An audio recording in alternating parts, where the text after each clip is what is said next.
Believe it or not, it's time for the stream. Grab some snacks and your coffee. Sometimes I game or I make art. What will it be? Believe it or not, we are live. Hello, everybody. Good morning. How are you? Hello, Alex. Hello, Echo. How are you doing this morning? I'm sorry I was a little slow again. Definitely slept in. Hey, Alex. 21 months? Okay, I really do need to get on those new sub badges. I actually, that's something I'm going to work on like today after stream. Because Smooch gave me some really good ideas for sub badges. I was kind of running out on like, my sub badges right now are like celestial themed, right? So like you can see actually off to the side, like Echo has the moon one. And then there's like a sun and like stars and a new moon and all that. Hi Tyson, how are you doing today? And I was kind of running out of like, okay, what celestial figures can I do that are readable as such a small badge, which is the real problem. It's not like I'm running out of ideas, but like the readability for something that's like 30 pixels by 30 pixels can be really difficult. But then Smooch was like, oh, you could do like plants or like mushrooms, which is still like nature based, which is my vibe. Oh, I forgot my medicine. I have to go grab my medicine in a second. Whoops. I fucked up, guys. But anyways, then I had the thought with Smooch suggesting that of like, okay, what if year one is celestial themed, right? But now that I'm entering like year two could be like plant themed, and then like year three could be like mushroom themed, and like every year could kind of have like its own thing, you know? That'd be kind of cool. You're doing good. I'm glad. Tyson, I know you normally wake up pretty early. Have you been up for a while? I just woke up. I woke up 45 minutes ago. I had breakfast and tea, so I'm with it now. You know, I'm here. Hi, Jay. Janko, how are you doing? How long have you all been up, everybody? Even the international. I know for the international people, you guys are probably having like a nice afternoon tea or something right now, you know? Yeah. It feels good to have a slow morning, though. This is so nice. It's funny because, like, I used to feel like streaming Saturdays. I'd be like, oh, okay, I don't really have a morning. Like, I got to get up and I got to go. But I'm such an anal type A person when it comes to work anyway, that during the weekdays when I stream around lunchtime, I get up and I go. And Alex can attest to this. Like, I immediately start working. I do chores, or I immediately start like editing, or like, and I don't know why that is. Like, I don't plan for that. It's just like my body's like, yeah, let's start grabbing stuff. Let's start doing things. Whereas like Saturday streams kind of force me to slow down in a weird way. So it's kind of nice. it's kind of a nice thing. Echo, is this what happens to you with your, because you kind of stream in the morning, right? What are your morning streams like? How do you experience this? Also, 55 stream streak? Holy fuck. Oh my God, thank you. You know, really that's more because you've basically been there for every backyard blanket fart stream. So really, that's gotta be above 60 at this point. Thank you so much. I also saw some cards. Big streaker. And here I was thinking I'd be dragging my ass in 45 minutes late after a haircut. How's your hair? Are you going for the mullet? Are you doing it, Jack? What'd you do? Tell me. Echo's got the 5 of Cups reversed. Okay. How do we feel about that? Do you feel like that's like on par? You feel like that's like accurate or not? I got about 15 minutes ago. I'm preparing to be kidnapped by my fiance. Where are they taking you? You guys going on like a date? A trip maybe? Maybe? Hi, Bluebell. 7 of Pentacles. You and I got like sister cards today. I got the 8 of Pentacles. Those are actually 2 cards of mine. So, okay, those 2 cards, I pull them all the time. Less so now, but there was like a 2-year period I pulled those cards together all the time, completely on accident. And they're like some of my favorite cards. And I love when they go together. It's great. I fell asleep during the blanket farts. Did you manage to progress much in E33? You know, we actually did. We actually did. We got through the Gestrel village. Alex, apparently we got past 2 sections yesterday when I looked at the walkthrough. So that's cool. I don't know if Alex plans on continuing it on stream or not. I think he's still officially deciding, but he did tell me if he decided to move past that game. He told me some of the ones he's thinking about, and might I say, I'm very excited for you all to experience them either next week or eventually. I won't say what they are because I think they'd be great surprises, but holy fuck, are they going to be funny? Okay, you're probably going to move on from E33. You're not totally sure yet. Okay. I figured I'd let you make the final call. I don't want to, like, steal your thunder.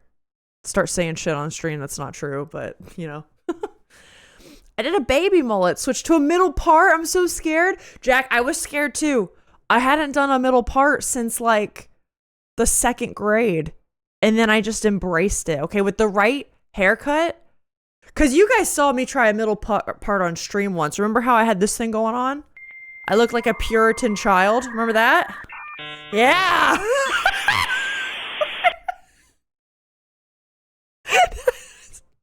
Who did that search? That was so good. Holy shit. Remember how I had like that Puritan haircut going on? It was bad. I looked like the Puritan child that would call you a witch and rat you out.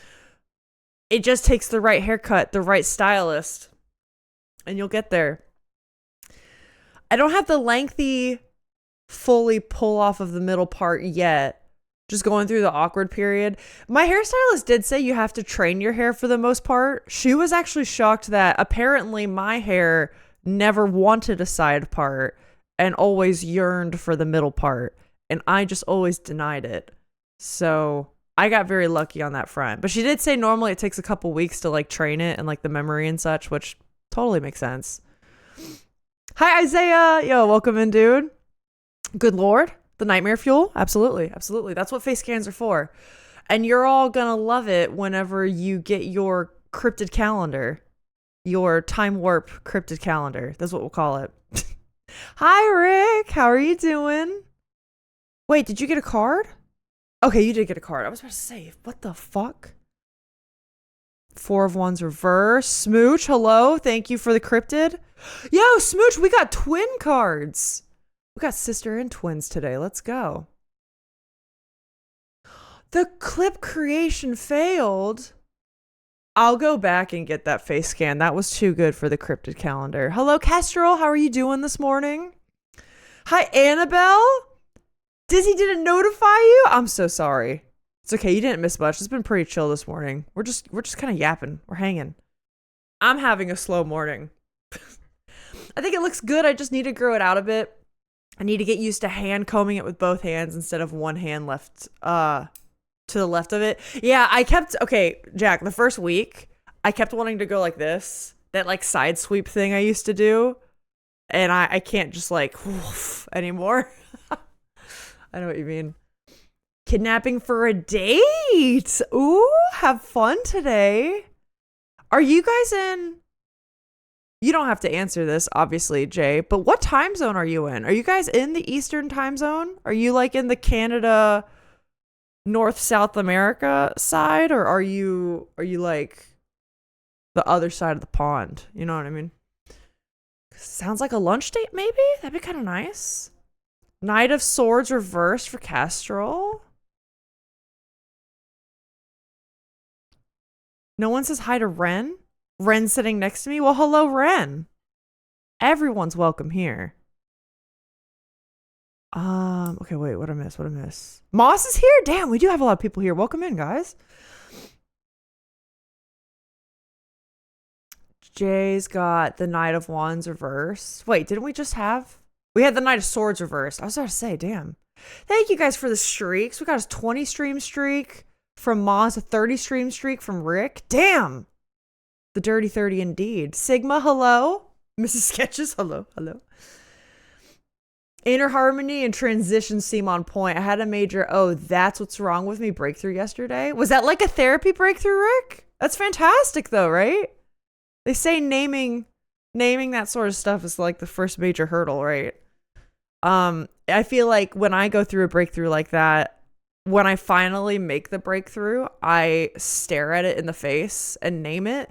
But it's like 2 years of build up to that, where I'm kind of like denying myself and lying to myself a little bit for 2 years. And I lie less and less to myself until I get there. And then I'm like, oh, I should just own it, shouldn't I? Yeah. That's right, Jay. I knew you were in Ohio because we talked about that with the snowstorm. I'll get. The more we yap together, the more I remember details about you guys. I swear. I'm good. Having my first lazy day in a while. No work. No need to leave the house. Kestrel, those are the best days. I might have a day like that tomorrow. I don't know. I also might drag Alex into doing some house renovation in the basement so that the basement for Backyard Blanket Fort, we both want it to start looking a little cleaner. And so that might happen tomorrow. We'll see. But that's awesome. I'm glad you get a day off. We're getting canes, watching anime and cuddling. Oh, that's great, Jay. Oh, have a great time. Ren is your girlfriend. Well, hello, Ren. How are you doing today? Welcome to the Sketchheads. It's a cozy, chaotic time here, as always. We got Pringles, my sketches. Who Said It is Monday. Yes. For those that don't know, we do have a special thing we're doing called Who Said It.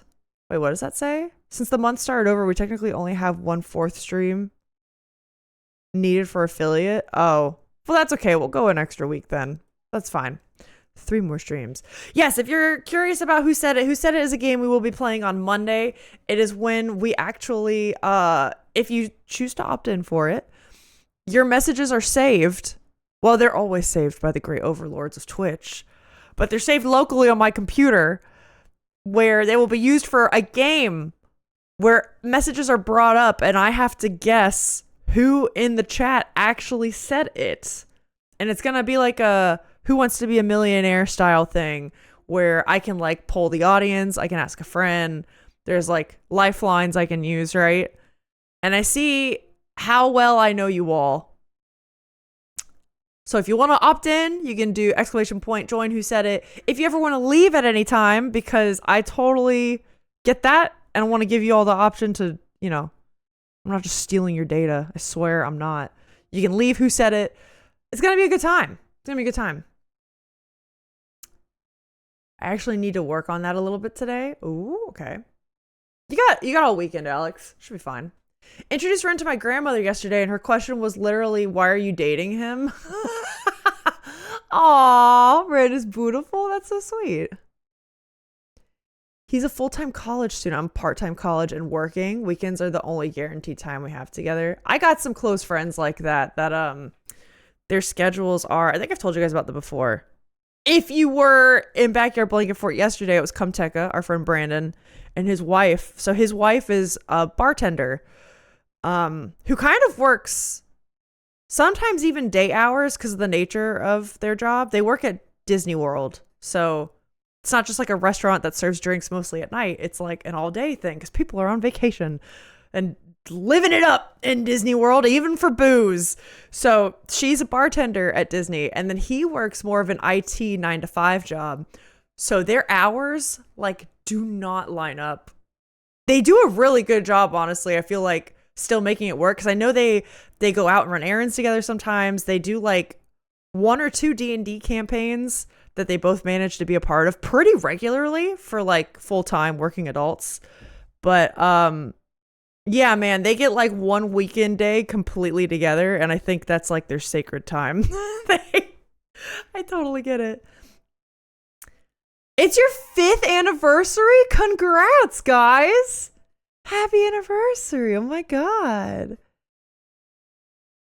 What do you mean we started it in February? Oh, that's true. For some reason, it's only showing 1. Alex, it could be that it hasn't updated it.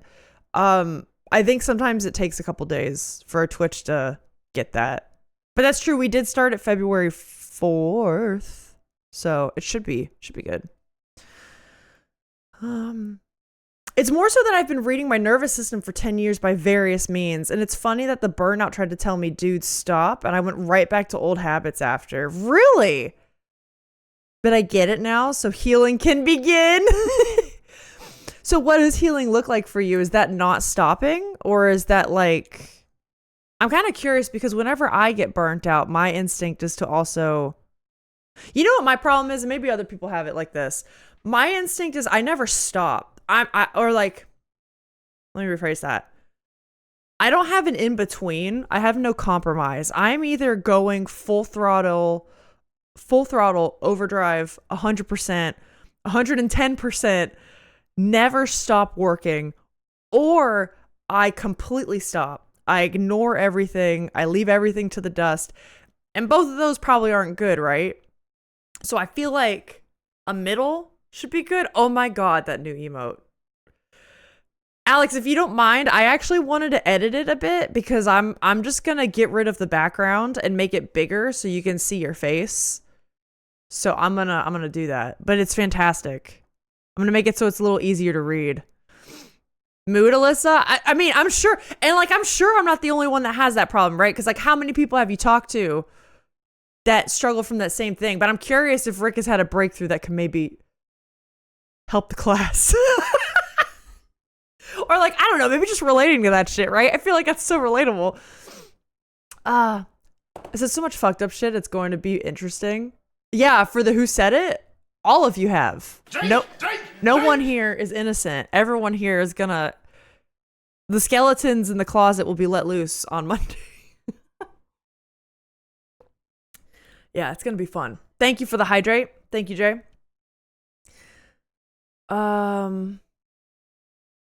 I like her, but I question her judgment in men. And I'm just like, thanks, Grandma. The schedules are like 2 ships passing in a foggy night. Yeah, dude. Grandma, my fiance's family and his best friend all do that. I missed BBF yesterday because I got so tired. I closed my eyes at 6:15, woke up at 8, then dragged my ass to bed and slept for another 30 minutes. That's good, though. You must have needed that, Jack. I actually did that earlier this week, too, myself. Alex had to drag me to bed because I fell asleep on the couch at like 8:30. Literally checked on my cats to make sure it wasn't like a carbon monoxide leak. Nah, you had to listen. If anyone ever misses a stream here or at BBF, like, you all have lives. I get it. I'm here to provide for you if you need it. I totally understand. I get it. I only say extremely normal things. Yes, of course. I just made a follower emote on my channel for now. Okay, cool.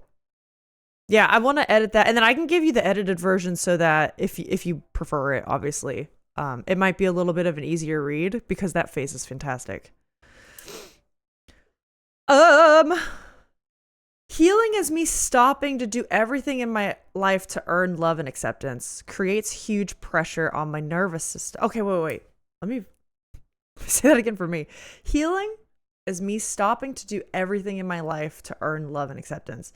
Taking it way easier, basically, for the rest of the year and stopping constant self-analysis. Oh, that's a good point. You know, I kind of went through a little bit of a breakthrough. Maybe not exactly like that, but super similar like that. It was kind of when I started telling you guys I'm just going to go full in on Twitch, right? Remember how I kept saying, like, I feel spread too thin because I'm trying to do, like, 2 or 3 major things at once. And because of that, I'm not able to dive into any one thing really all the way. So this is where I say it's a little bit different. Like, it's not exactly the same. But I completely relate to the constant self-analysis thing because I was constantly berating myself into like, oh, you're not spending enough time doing this. You're not spending enough time doing this other thing. You should be doing that, Alyssa. Why are you spending more time doing this? And like, I kept being drawn to spending more time doing this stuff here. But then I kept like making myself feel bad for not splitting my time more evenly or feeling like, well, yeah, you're working doing this stuff, but you should be doing more of this stuff. That's the right thing to do. And then I finally just decided to cut myself some slack and be like, you know what? You're still doing stuff. You're doing a lot. Maybe just allow yourself to like go for it for a bit and then just see where it goes. So I get that last part, man. I get it. I get you. If I forgot if I joined, can I join again? I think so. I don't see why not. There we go. Janko's joined. Who said it? Friday after work, my brain tends to just let go of all tension. Yeah. Yep, which includes making up for sleep debt, I guess. I mean, no worries, no worries. Especially because BBF streams are normally like chaotic as hell anyway. Maybe sometimes that'll help you unwind. Maybe sometimes you will just fall asleep. Who knows? I only say fucked up shit. Sometimes I wonder if it's on purpose. I always assume it's on purpose. No more drinking for crazy? What's going on? Hi, Bimp. How are you doing? Okay, there's Sigma's in. We got it. We got it. My barber and I were just talking about how he shifted his mindset to remove his expectations he puts on other people. It's a complicated change of mindset to have, but it's definitely the right move for certain people who bear the load of that sort of thing in a negative way. Dude, I love deep talks with like a barber. You know what I mean? That type of situation. A nail technician, like that kind of thing, and you just sit and have like a real heart to heart, but then you don't see him again for a couple months. I have coffee. Life is improving. Let's go. I always feel like I'm not doing enough, and then my fiance Dakota has me run through what I do and affirms that I'm doing more than enough. I kind of do that with Alex sometimes. Not quite with the am I doing enough, but like, yeah, the idea of like helping your partner out by giving like concrete examples of like, well, you're doing this. Do you still feel that way? Sure. Yeah, for sure. There's a saying that resentments are people not living up to expectations that you never told them you had. Yes! Oh my God, that's true. Say it again for the people in the back. Dude, for sure. We have a question of the day. Hold on. Let me catch up real fast before I open up that can of worms. One sec. The way people judge and assume that all things about you. Oh, wait, sorry. That's the answer for the question. Hold up. Wait. I've been seeing my barber since 2016. He knows all my secrets.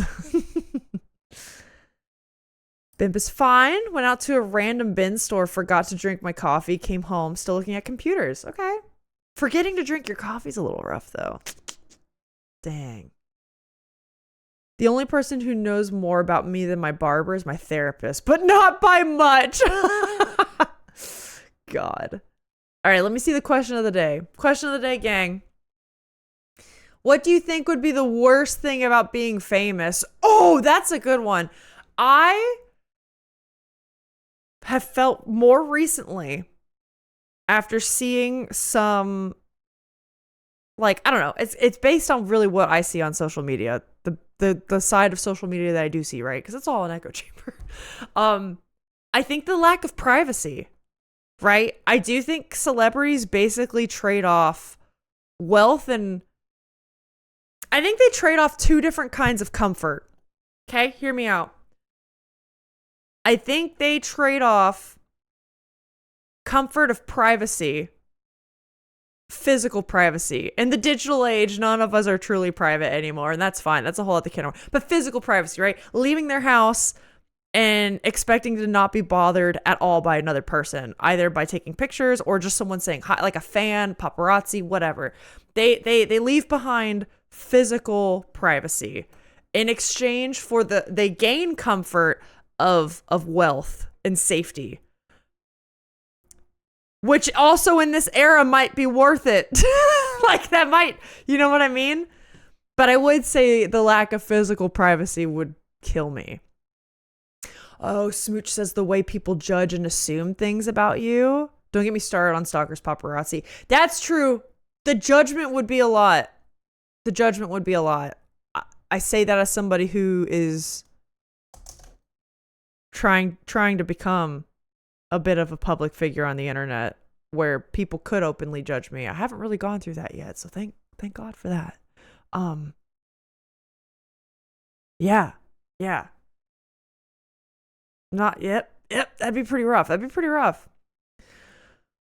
Crazy says drama. I actually had that yesterday night and it was interesting to say the least. Being famous would suck. Castro also says the loss of privacy. Oh wait, that's Janko's. Yeah, loss of privacy and autonomy. I would agree with that. Do they gain comfort of wealth and safety? I mean, I think so. I think for the most part, right? There's probably like a fine line of like what level of famous are you, right? Because there's like ultra famous, right? If you're like Chapel Roan or Sabrina Carpenter right now, you're at the fucking top, you know? And then there's like, your B-list celebrity, C-list, whatever. And I'm sure then the graph, where you fall on the graph, probably changes. But as we all have seen recently, if you have money, there's a popularity club. And if you're in it, there's the Illuminati, Taylor Swift. Exactly. That's the shit I'm saying. If you're Taylor Swift, like, come on. Lack of privacy aside, I have a very difficult time with maintaining my integrity. Money at that level fundamentally changes you. I'd love to think I would stand by my principles, but if I even tried to, it would be a constant fight. No, I think there's a reason. No matter what background someone's from, you do see money kind of change people. I do know what you mean. I think it probably changes people at different levels. Like some people are probably more affected than others. At least I like to think that. Maybe it's just a really good PR stunt, right? I'm thinking of people like, for instance, like you have like Markiplier, you have YouTubers like that where like, I'm sure Markiplier was changed by money a little bit, but I feel like he hasn't completely lost sight of who he was pre-YouTube, but also obviously has changed a bit because that is natural. Maybe that's naive thinking on my part. I don't know. Maybe. I don't know. Shaq's ads are the pride example. I 100% agree. I agree, Sigma. Wealth, yes, but I don't know about safety. That's very true. I say safety because I feel like money could buy safety, no? And the way that clearly the law sometimes doesn't touch them if they have enough money. I think I more mean like safety from the law. Like they could get away with shit if they wanted. But you're right. I agree with Jack. I need people around me reminding me I'm an idiot. If I'm ever surrounded by yes men, the wheels are coming off the wagon real fucking fast. There's celebrity, there's figurehead, and then there's meme. You know, Bimp, honestly, you got it. Those are truly the three categories. Selling of your soul. I'd be fine up to a point where I can't buy my own groceries if I have to change where I go out. Yeah. Or I have to hide my identity to be in public. I've done enough masking and hiding for one lifetime. That's very fair. Totally get that. I feel like that's one reason why, like, listen, it would be so cool. It would be so cool if I could go out and, like, because, like, I'm trying to become a bit of a figure on here, right? I'm trying to make this a bit more of a living or whatever. That's kind of the funny thing with like Twitch and YouTube. Very different than the fucking Sabrina Carpenter shit I was just talking about, right? Extremely different ballparks. Like that's nowhere near the celebrity thing that Bimp just brought up, right? I think it would be really cool if one day I went out in public and somebody recognized me. But if it's just like one person or once or something, that's completely different than like the people who have to like, all right, get my sunglasses. I'm going. And they have to like get out of the car like this and hide. That shit sucks. That's like a whole different thing. I don't want to fuck with that, you know? But that I don't even think I have to worry about. That's like that's crazy. Honestly, I was thinking more abandoning values about supporting people in need. Yeah, not acting like a brazen rich asshole. That's kind of what I God, Alex and I were just talking about this the other day. Alex and I, like, I know it's naive to say that because none of us here has ever touched that kind of money that would corrupt that much, right? But I so enjoy giving back to people when I can. It's so hard for us to imagine somebody acting that way or doing that with their money. Somebody gifted something to Alex the other day, and Alex came upstairs to me and was like, I feel so guilty. I can't. What do I do? I don't want people giving to me. I want to give to them. And he had like a moment, and I was like, but see, don't you see that because you feel this way? Like you're a good person. It's okay. Yeah, I don't know. It's funny. I know it's naive of me to think that, but it just blows my mind that people don't want to do that. It's crazy. Well, the 100% would change you, especially at that level. Yeah, and I know it's naive of me, especially when you get to the fucking like hundreds of millions to the billions. I know that's like a completely different realm. I just can't even imagine it because it's so different than what I... Listen, yesterday I was debating between, should I spend the extra $5 on the frozen pizza? I don't know. Should I buy the extra frozen pizza? Like, $1 billion is like over here so far. I feel like for me, I would be more selfish unless I have people around me who criticize me. Interesting. I mean, yeah, you're all right, you know? We've seen the pattern time and again. Time and again. If I ever get famous, sorry, I'm falling a little bit behind on chat. I'll try to catch up. If I ever get famous, I'd have to delete social media. Maybe a few empty accounts for memes, YouTube and such, but nothing more.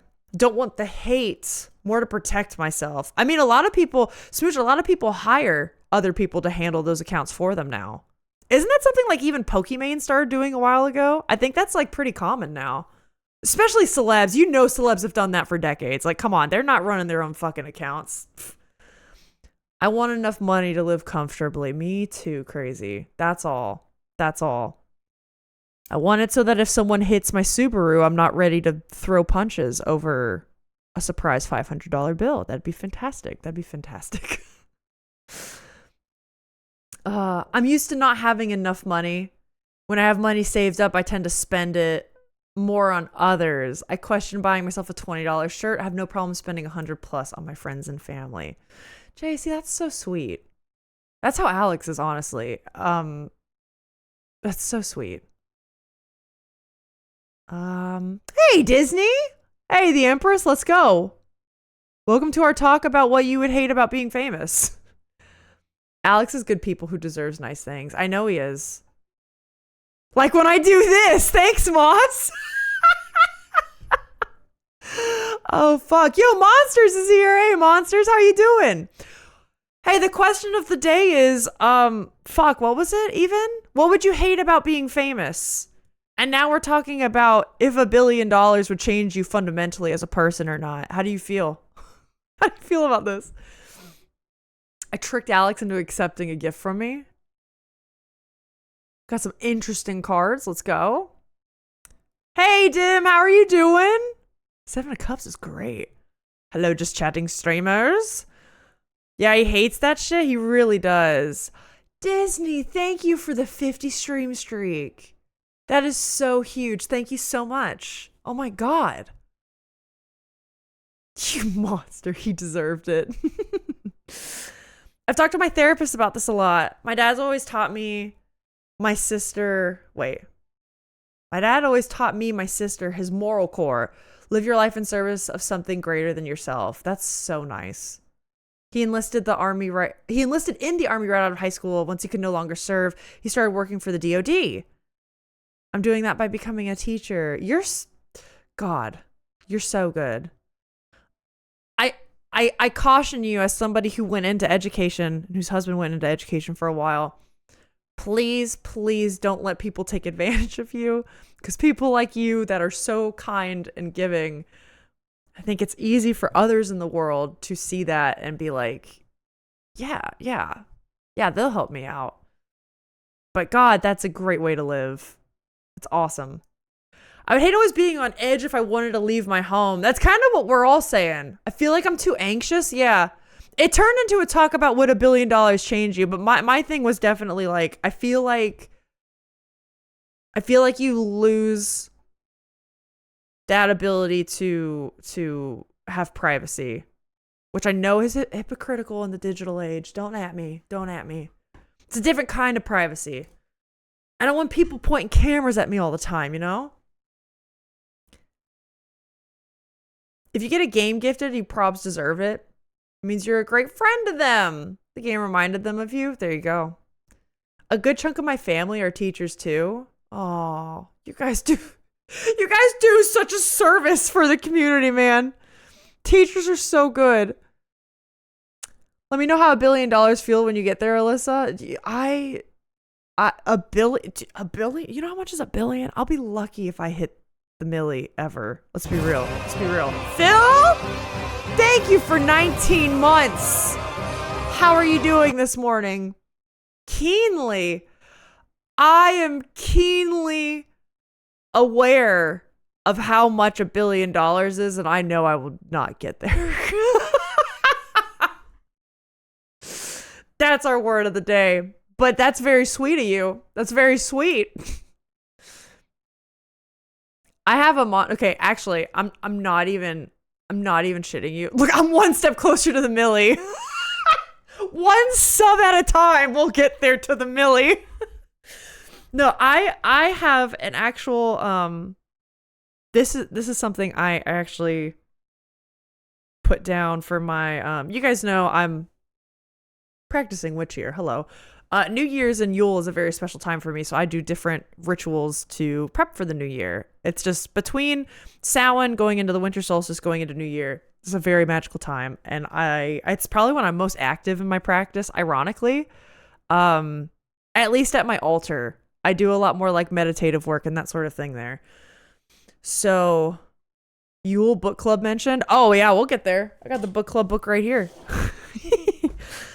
But so that's when I'm very active in my practice, like meditatively at my altar. I'm doing a lot more work indoors. And one of the things I was really thinking about this year was like, okay, yeah, as I commit to like content creation as like a business, right? I want to make enough money so that I can take some pressure off of Alex. And I really want to be able to do more for you guys. I hate that sometimes I feel like I can't buy games just because I can't afford it. Or I can't do certain events. I just like SketchyCon. If I could like cover SketchyCon, like, God, that would be so fucking cool. I want to do that. Hey, speaking of book club mentioned. Hey, did you know we have a book club here? I know it's past Christmas, but guess what? This is still a fun time. Look at the book club we've had picked for this season, the winter season. Krampus. Look at this freak.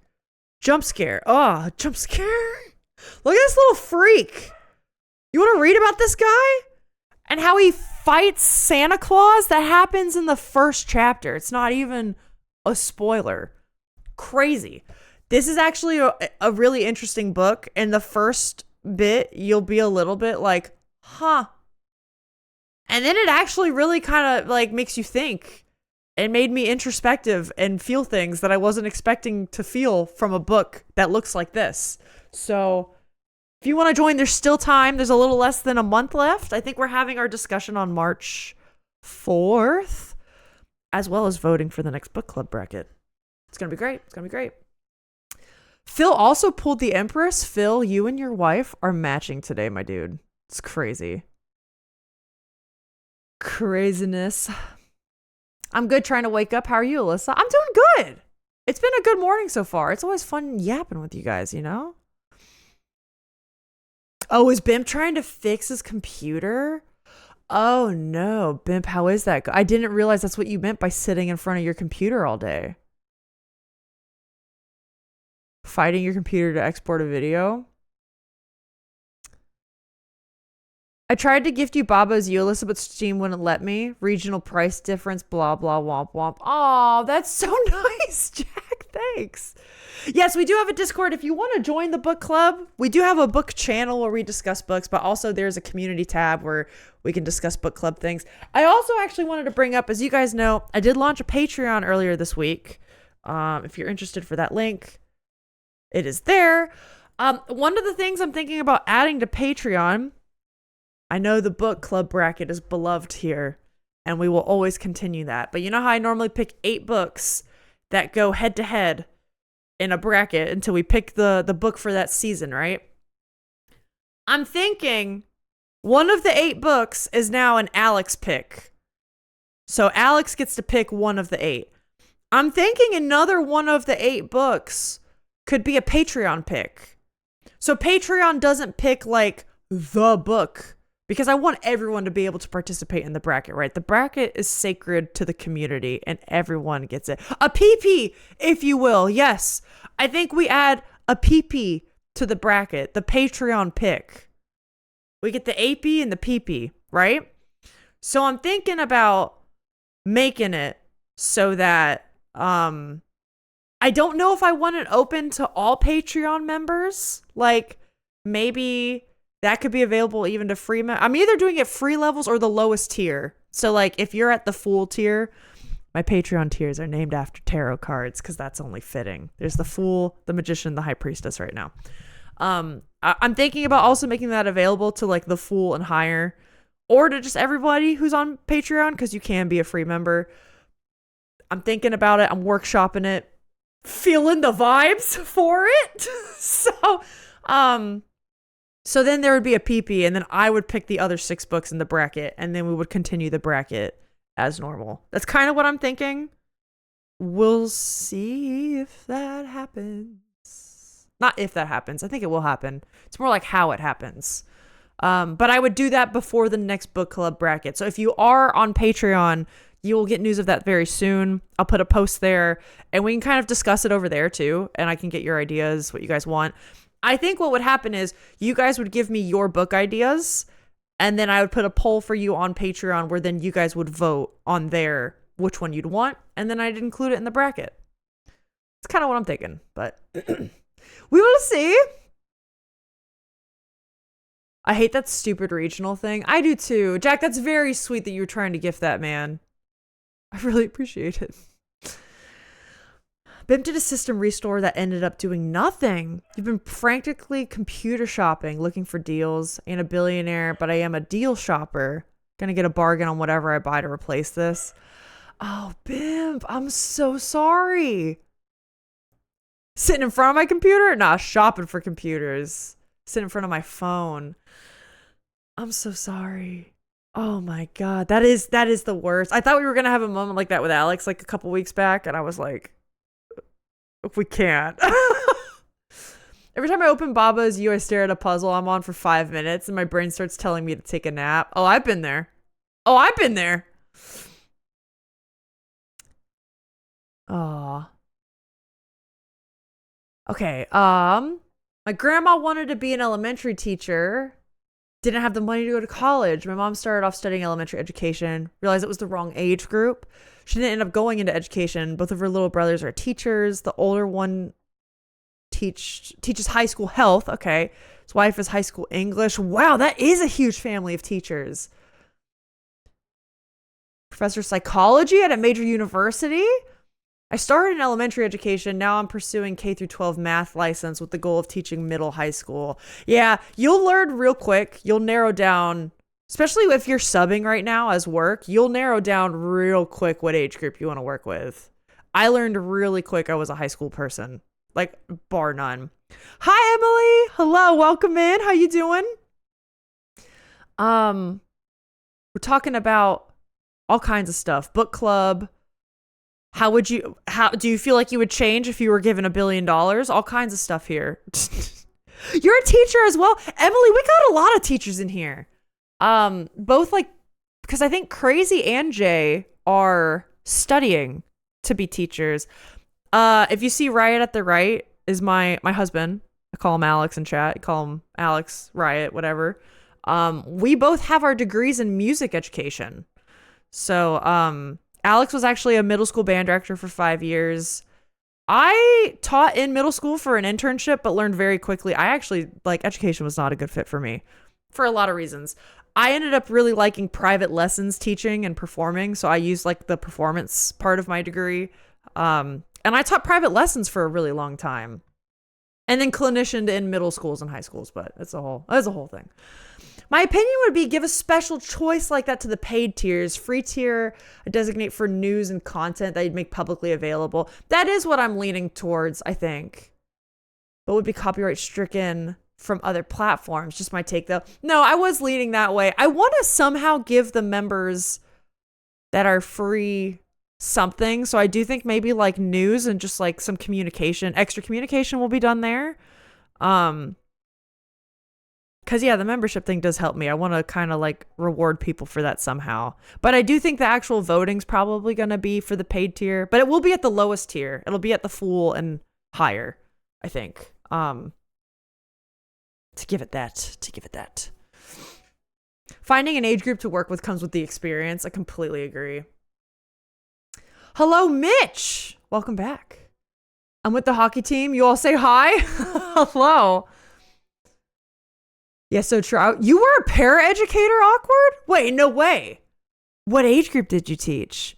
My brother was in and out of classrooms, like special ed classrooms a lot. Yeah. God, you do the Lord's work. That's huge. You teach video game programming? What? Oi. Whoa. Emily, do you teach out of college, or do you teach that? Do they teach that in school now? Wait. Cute? Cool? That's so cute. What? You call your husband Alex? I do. You got your BSE in educational studies? Hell yeah. I'm pursuing a degree in early childhood education with the hopes of becoming a pre-K teacher in the future. That's cool. So you were para for K through 6. You actually do God's work.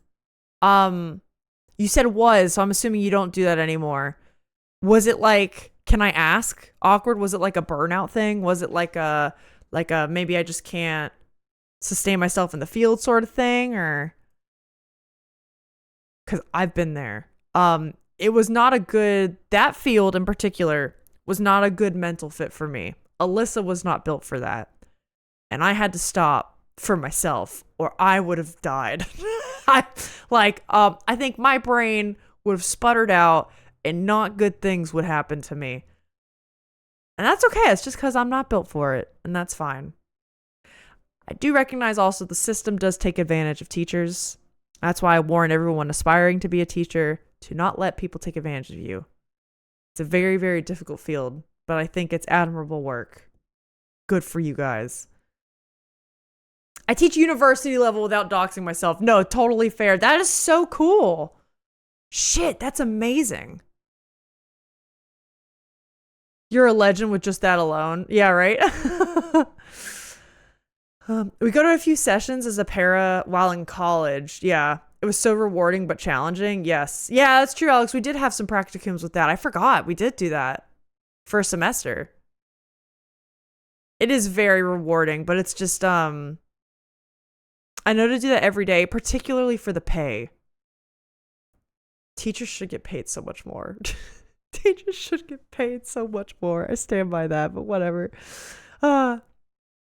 That's what I'll do with my $1 billion. You know what I do if I get $1 billion? I fucking donate that to teachers. That's what I do. That's what I do. I single-handedly solve the teaching crisis by donating it.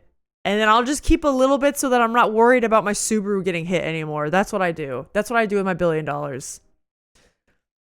Elementary was not a good fit for me. Every time I sub a very young classroom, I'm reminded of this. But that's good you're figuring that out now, man. Because imagine if you committed to the early elementary degree, right? Which you can pivot from there, right? It's not impossible, but it's just, yeah, it's pain. You can totally ask. So I stopped because I got engaged with my now husband and had to move states. But I'm also such an empath that the big feelings in tiny bodies that don't know how to contain them. I can so relate to that with my brother. Yes. I would end up coming home totally mentally and emotionally drained. I was sent to different classrooms every 15 to 30 minutes. I loved working with the kids, but the sheer amount of kids I was working with was rough. I think if I was only working with a handful, it would have been easier on me. No, don't listen. Hey, awkward. Listen. This is how we yap. This is how we do it here. You can send long answers. We like to talk. It's sometimes about the deep shit like this. I totally relate to this. As you guys know, I'm open about how my brother was diagnosed with autism at a very young age in the 90s, when it was the Wild West of figuring out what the hell's going on with this shit, right? And like beginning to kind of open the doors of being more understanding and less like, oh, let's just throw them over here and like, yeah, it's fine, whatever. Definitely a lot of hurdles that he and like my mom really had to fight for, right? Especially back then and still, but like it was truly the Wild West for autism back then, and any kind of like special ed, we don't totally understand what's going on situation. um and yeah, like we've always described, like there was something we described it as like, especially when my brother was younger, he can communicate a lot better now. It's not like um completely developmentally what you would expect, but the communication now is like light years better compared to what it was when he was like fucking 4 years old, right? Because it wasn't really like super verbal. Communication was just really tough, and I think you can probably imagine what I'm trying to say with all that if you've worked with kids like that. And I remember it used to be like he was constantly so like overstimulated, and you could tell like colors, noise, certain textures, any little bit of stimulus was probably so overwhelming for him, and he just then like he would get so much input, and then it was like a bottleneck back of like what he could put out into the world, that he would just like shut down sometimes and like cry or be like catatonic or like would it like just right, like can't fucking interact because like it's not happening. It's not happening. And like there's no help for that, right? So it becomes like this like negative feedback loop for him.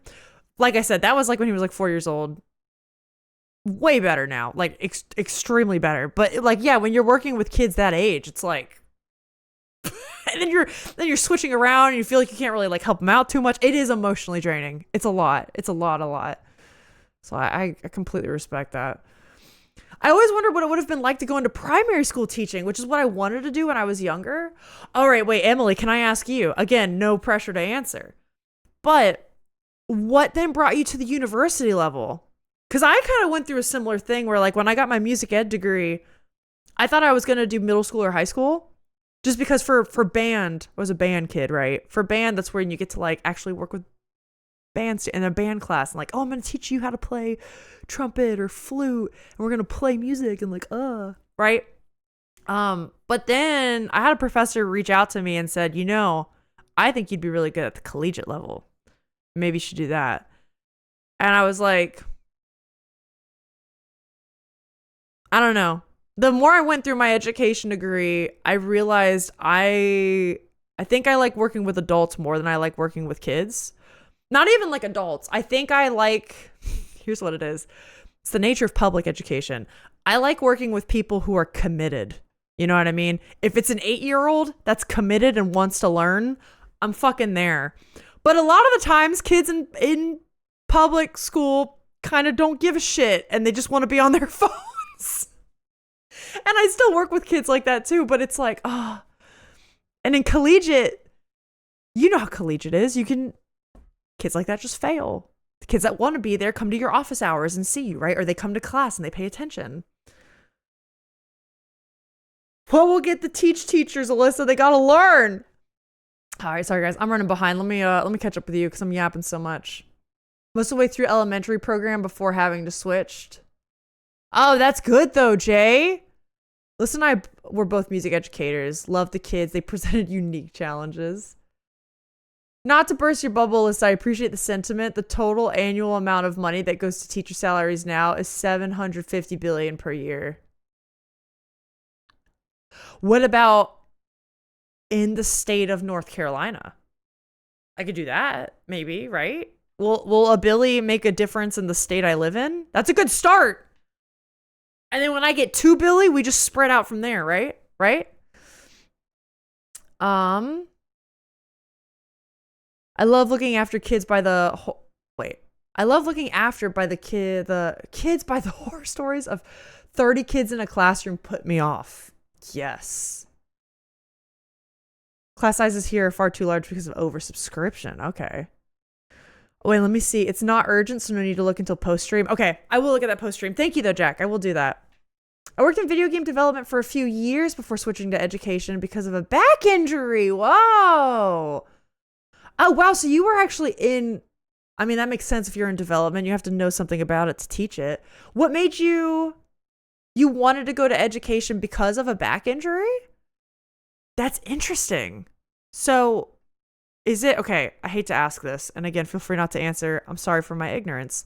I used to work in Netflix as a viz dev artist. So like I also have worked in games, animation, that sphere of artistic work. Is it because of the hours they would make you work in game dev? Like how long you have to like sit in one spot? Because that's something I've actually had hand problems. Not a ton. It was with overworking, but can't sit at a desk program all day. I had that problem once with an art class, and my hand was like, I couldn't grip things anymore. It wasn't a permanent injury, thank goodness, but I was just curious if that was why.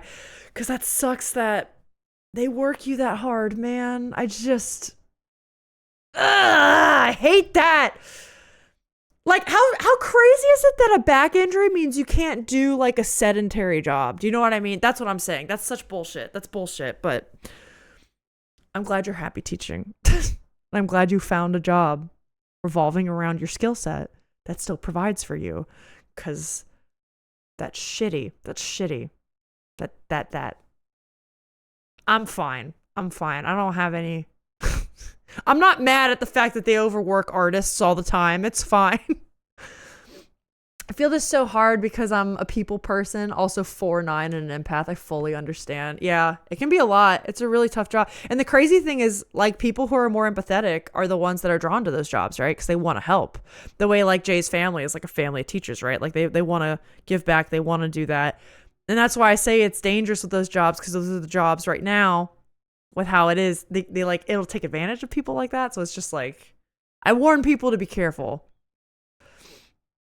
Finland I can read. Finland set a law a year ago where phones were no longer allowed in school for, I think, under 18-year-olds. You know, Rick, they actually passed that in the county I think I used to live in. And it was like a rough month of transition. But apparently one of my teacher friends there said it's going really well. So I wonder if more people in the US will adopt that. I wonder. That's why I never teach middle and high schoolers. I know they won't understand or learn if they're on their phones all the time. I guess that's true. You get that sweet spot when they're like old enough to verbalize, but they don't have a phone yet.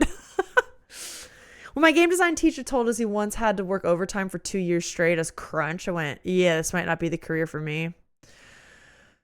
Yeah, it's, I say that as somebody who it's like, I feel like I've worked pretty much every day straight since like Christmas, but this is like fun work. And I also do make my own schedule. If I need to take a break in the middle of the day right now, I do. I do remember working at Netflix when there was this pressure for me to provide, and there was this pressure for me to like, well, I can't let my team down, and I don't want to embarrass myself, and which is crazy because my team was actually my team leaders were fucking fantastic. Like, they never once said or did anything that made me feel that way.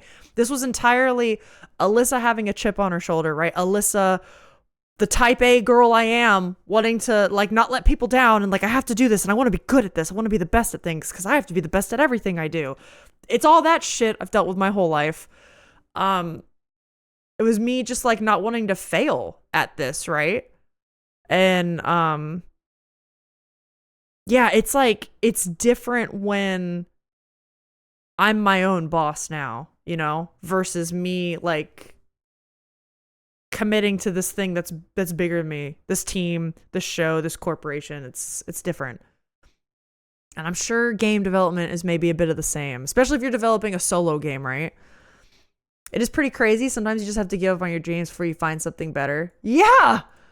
Honestly, that's true. Emily, have you heard there was like this YouTube video I watched a while ago that was like the idea of dreams are dangerous, which I don't 100% agree with this statement, but it does provide an interesting kind of like thought experiment, right? Where it's like, give up on your dreams. Dreams are dangerous. Dreams will often cause you to like go for something so hard at the detriment of your physical health, your mental health, right? And I think all of us have maybe been in a scenario where like we can understand that. And this was talking about like the idea of lifestyle balance and finding something that provides for you the lifestyle you want, but it's not like the dream job. Like you're not going after your dreams. Let your dreams be dreams. Don't do it. Yeah, it was kind of like that sort of thing. Which I'm such an idealist. I don't 100% agree with that, but at the same time, I was like, no, I like, I don't know. Maybe it is the idealist in me. I mean, look at me. I'm trying to go after content creation, right? Like a lot of people would call this the dream. I'm trying. Like, you know what I mean? I think I do have a more realistic idea of what it could look like, especially having gone through my previous 2 careers of music and then art. Yeah, I don't know. It's funny. You have to give yourself, here's where I do agree with it. You have to give yourself room to fail. And through failure, you have to be okay with letting go of things, and you have to be okay with your dreams changing. If your dreams change, because I dealt with this with music, I went through like an ego death, like an identity death thing, and I was like shattered because I was like, if I'm not a musician, then who the fuck am I? And it was a devastating couple years for Alyssa. But coming out of that, I think it was kind of easier to go into my next like careers and like identity shifts because I realized like Alyssa is more than a musician, right? I can have dreams and go for them, but if I let go of dreams, that's not me being a failure. That's me growing and realizing actually that's not what I want.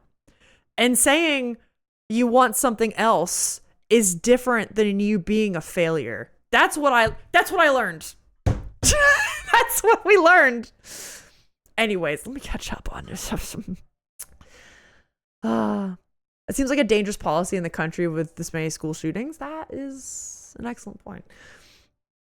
I found personally that crunch was a company specific thing. I encourage my students going into work to know their own worth. Yeah, use crunch time jobs as temporary work only. Good for you, Emily. Hell yeah. Both teachers and students seem to enjoy no phones. The students want to get them off. Yeah, get them off the phones unless it's enforced across all of them. The FOMO keeps them locked in.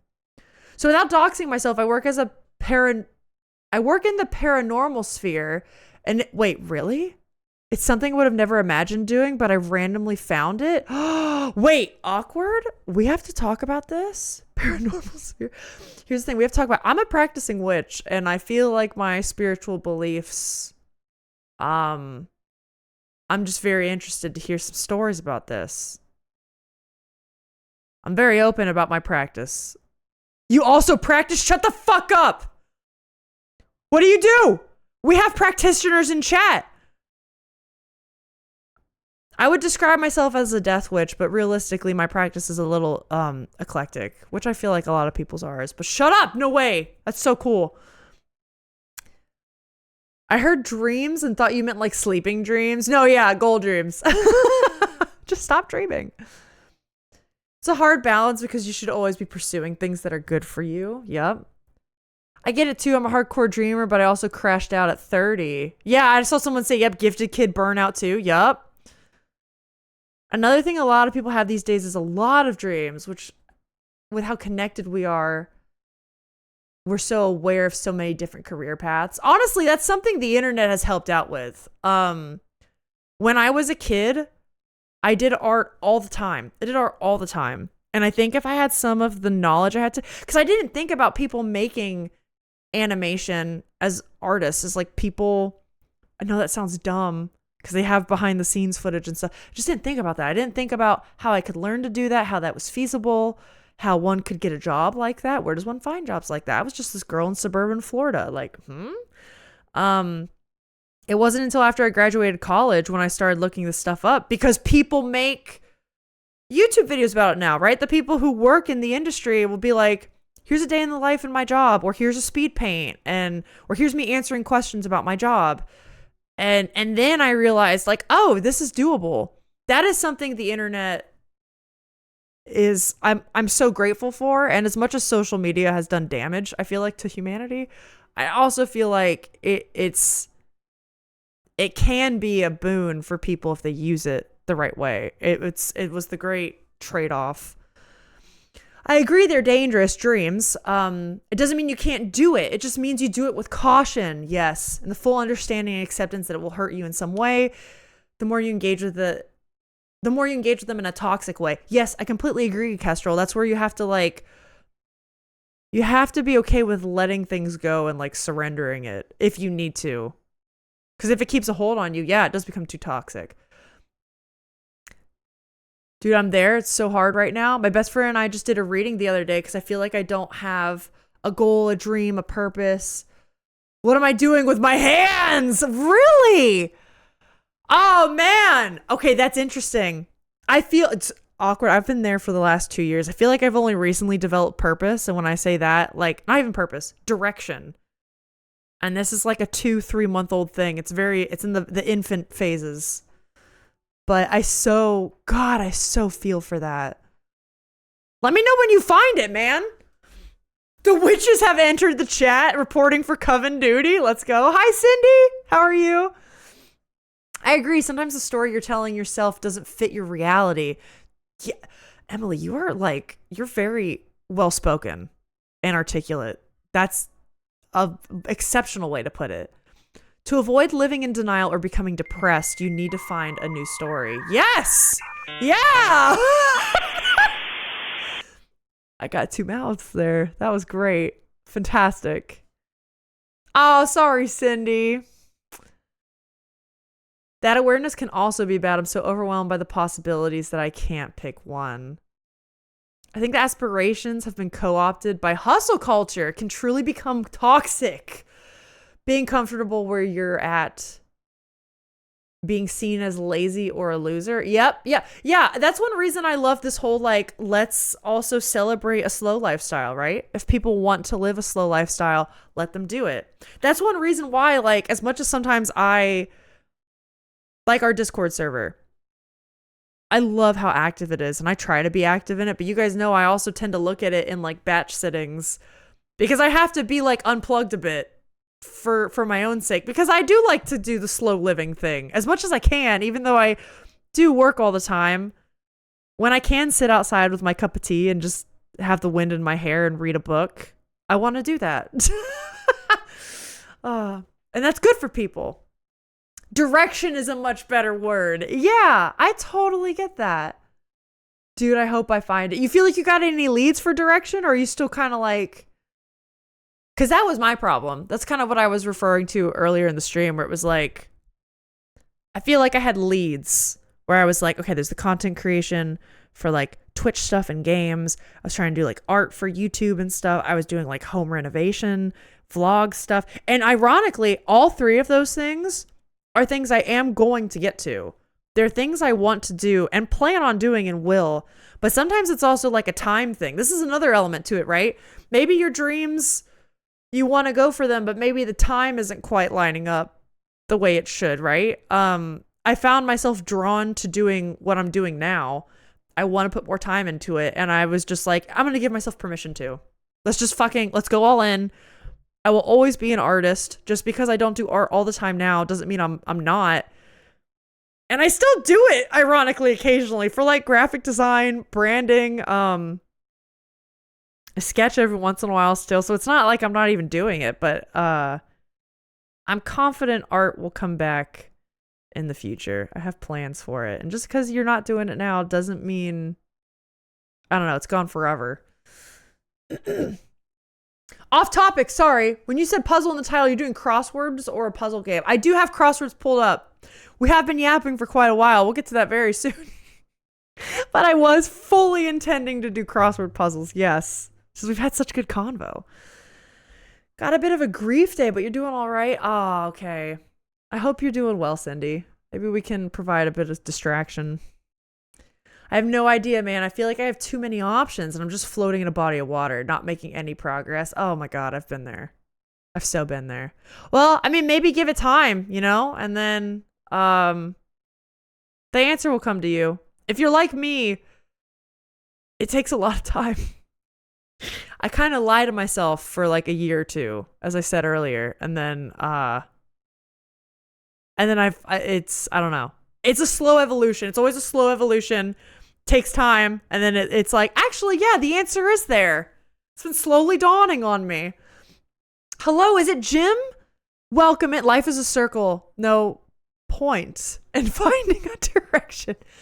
This is true. Time is a flat circle. Life is a circle. The circle of life, as the Lion King taught us. This is very true. Def not rushing, just curious. No, I didn't take it that way. No worries. Yeah, I have crosswords pulled up. We'll get to those soon. Now that I'm not in a constant fight or flight and feeling like I'm drowning, I'm rediscovering interests. I went through that in my mid-20s. Been reading, writing, drawing a lot more. That's actually what got me back to drawing. And then I made that a career. I am glad I got back to that, though. Art is a much better fit for me. Reading, writing, yeah. Jim's a little late for Nihilism Friday. But I get it, man. God. I'm currently renovating a house. Yeah, and it's taking a lot longer than I thought it would. Emily? I'm in that exact same boat, dude. When people ask me how it's going, it's hard not to contextualize things negatively. I need to remind myself that life isn't a to-do list. God, yes! Hell yeah! You're so right. Alex and I moved into this house almost exactly a year ago. About a year ago. Well, no, I guess it's been like a year and a month now. Oh, fuck. We got so much done the first 6 months we moved here. Maybe first 8 months. But then, yeah, as like fall hit and then like the holidays and stuff, we got busy with traveling and whatnot. Yeah, it's rough. A lot of our house is still like, I would say our main floor is definitely livable, but you could tell it's just like, you know, we have a ladder out in our foyer that we just moved to other spots as we're like doing other things in the house. We're hoping to put up drywall in our basement this weekend. Like yeah. It's good to be gentle with yourself. Fingers crossed, yeah. That's great. That's my plan for this year. Everything has felt like a to-do list for years now. Yup. Emily, you're in the right place. Hell yeah. Speaking of Reno, I struggle with calling myself an artist because I haven't done art in almost 4 years. You 100% are. And the same way I'm a musician, that never dies. Especially something like art, because there's, to an extent, like, okay, yeah, there's muscle memory, whatever. I feel like a lot of art and music and crafts like that is how you think. And the way art of any kind, right? We talk about like coding, game dev, physical art, dancing, music, sewing, anything like that. It changes the way you think and how you maneuver the world around you. And that never goes away. It's always a part of you. You always call yourself an artist. Hello, enjoy life. That's a great card, by the way. Let's go. And thank you for lurking.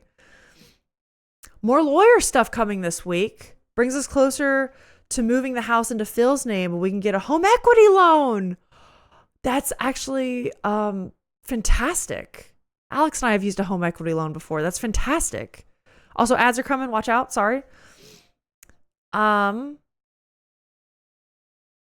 Wait, gotta start the boring stuff. Yeah. And then I'm still excited. That's so great, Disney. For some reason, shame is a default emotional experience for me. I've been trying to be more active, take a more active role in my own thought process. Oh, wow. I feel like just from even what you've said today, you seem like you have such a good head on your shoulders. Like, I totally get the shame thing. Honestly, I even get it even like through myself a little bit, but also through Alex, because I feel like, Alex, you kind of struggle with that a bit sometimes. Particularly when people are being nice to you, Alex. What the fuck is that?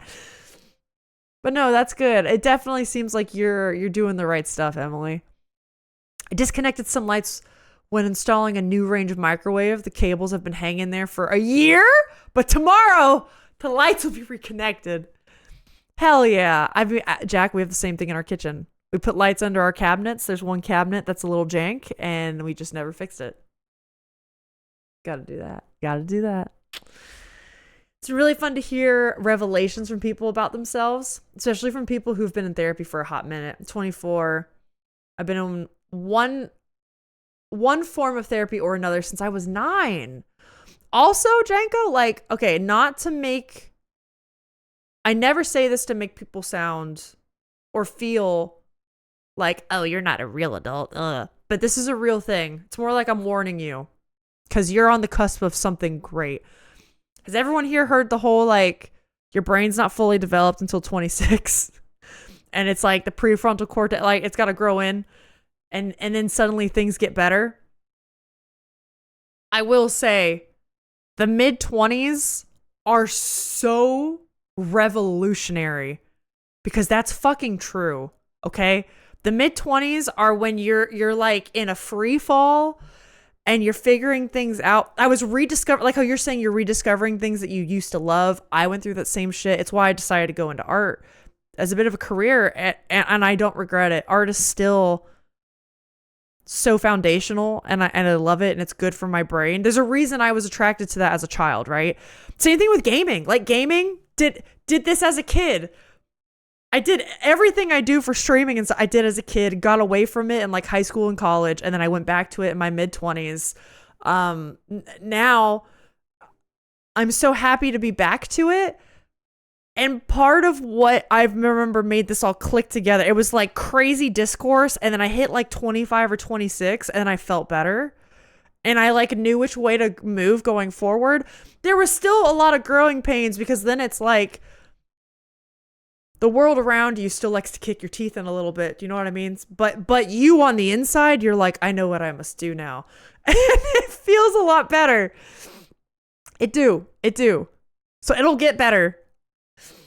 Hanging out with you guys on stream chat recently has definitely been a great addition to my days. I'm so glad. You'd love a home equity loan, but I rent. Shame and guilt for sure. I thought so. I don't want to speak for you too much because I also know sometimes Alex keeps to himself a bit. See, I'm an open book. I talk too much. Alex has to deal with it inside and then he talks to me. That's how he and I deal with emotions. Have you read any Bryn Brown? She writes on shame a lot. Ooh, okay. I'm curious.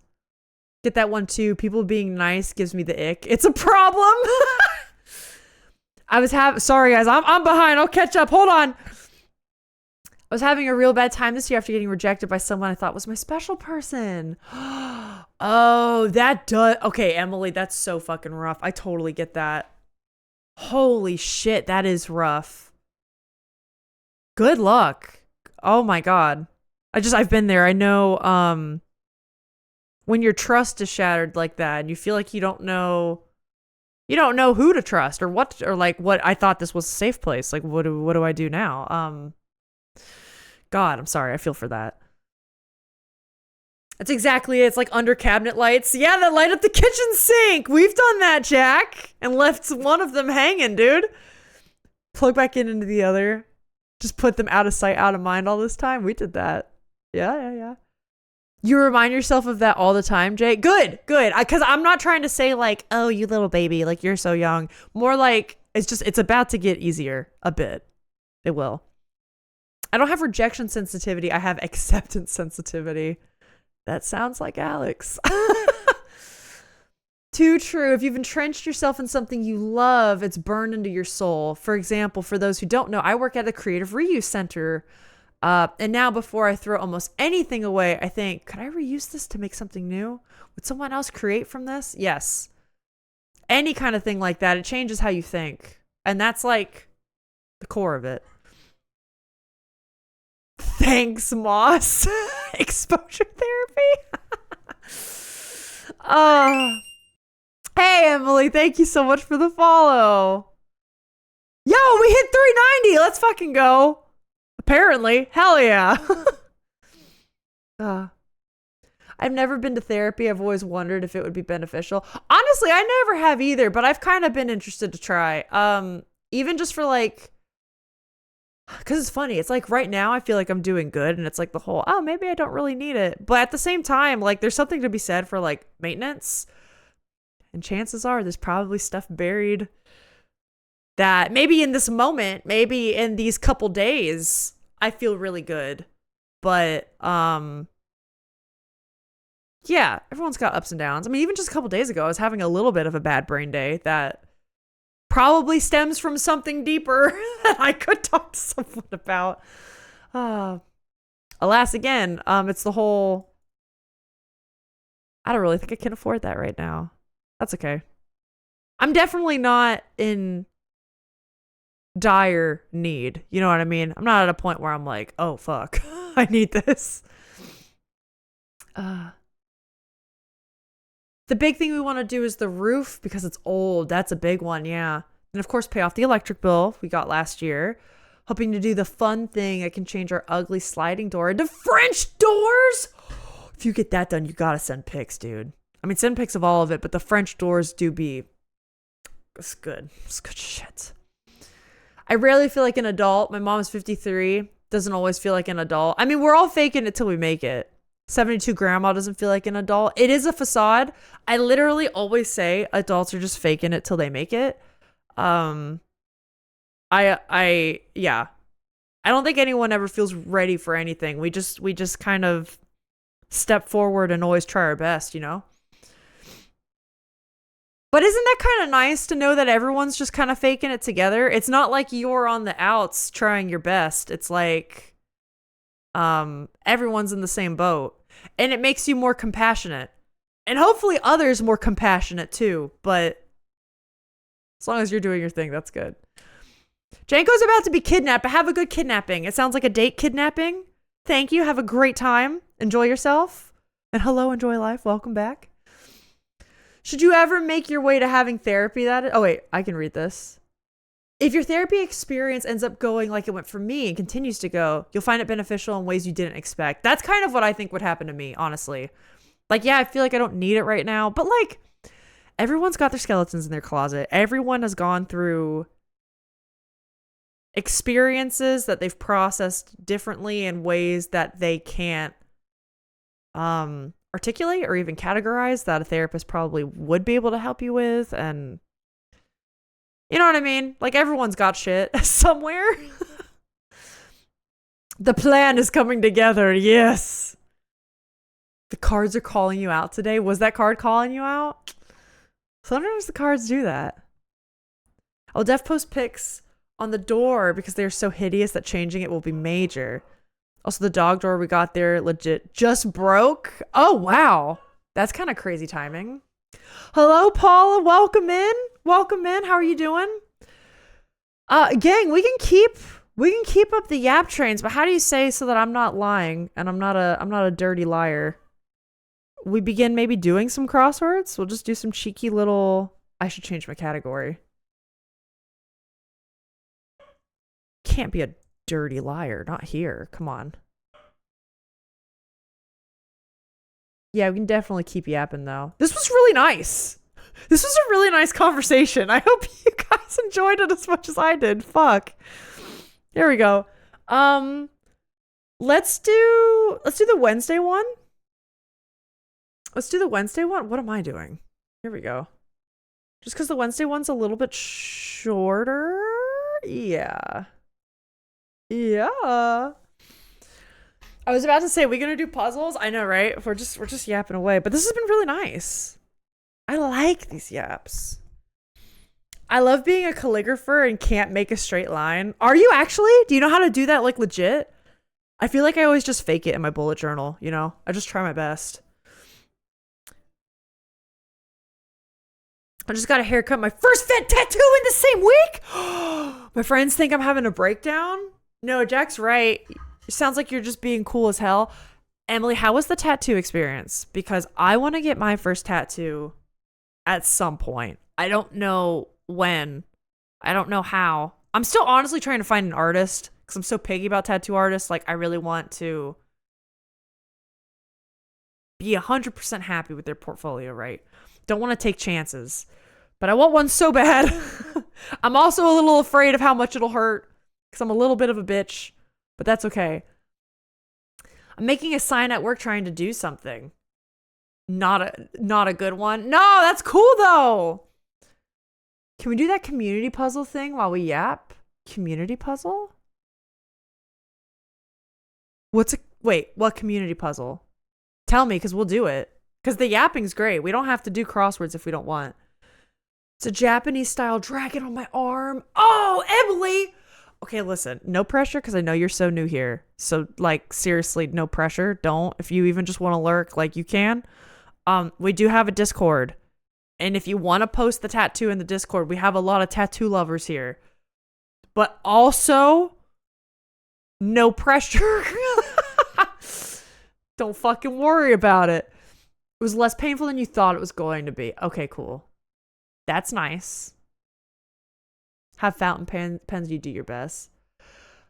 I think I'll be getting my first tattoo before Alyssa. I mean, probably, but Alex, you also know what you want. I feel like your tattoo is less particular about the artist you find. I also feel like mine's going to be more expensive. You know what I mean? Mine's probably going to be like a good couple $100 that we just spent on the Subaru. It's gone now. It's gone for like, you know what I mean? I went big for a first tattoo. That's what I want.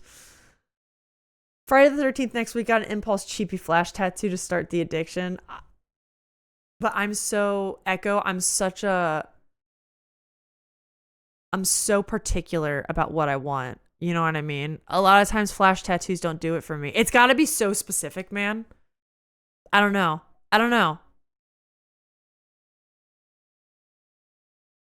Wait, are they asking what does Alex want for a tattoo? How do I explain it? I think Echo can point you towards the community puzzle. It's a fun year where Friday the 13th comes before Valentine's Day. I'll post it just healed. Okay, wait, hold up. Let me pull up Discord real fast. Hold up. We got things going on in the Disky. One sec. Okay, also, do I need to check the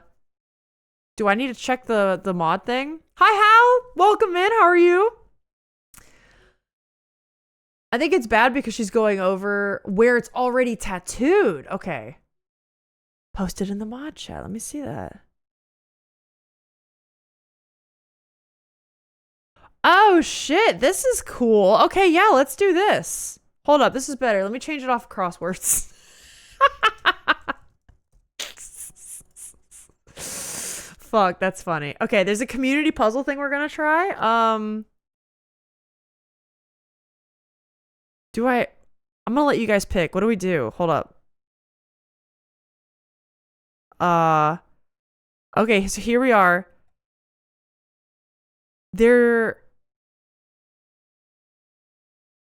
Can I do a catalog?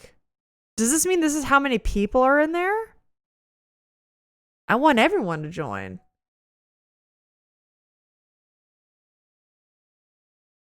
Hold on to your butt, it's Jigsaw time. But what do we do? You can make your own? Okay, how do we do that? Hold on, before I just start clicking buttons, hold on. You know what a boomer I am. I don't want to, like, dox myself for some shit. My puzzles? I have to sign in? Okay, hold on. See? Glad I did this. Hold on. Sign in with me. Do I have to sign in? The link I pigged you is really clear cut. Maybe check that too. Your Discord has so many chats. I know, I'm sorry. You can post it wherever you think it's available. If it's a picture, a photo share is a really clear one. Yeah, they are a bunch of yappers, but I love them. I love them for it. So my puzzles. Do I have to... Huh? What? Okay, let me see. Moss, where did you put yours? Is it in chat?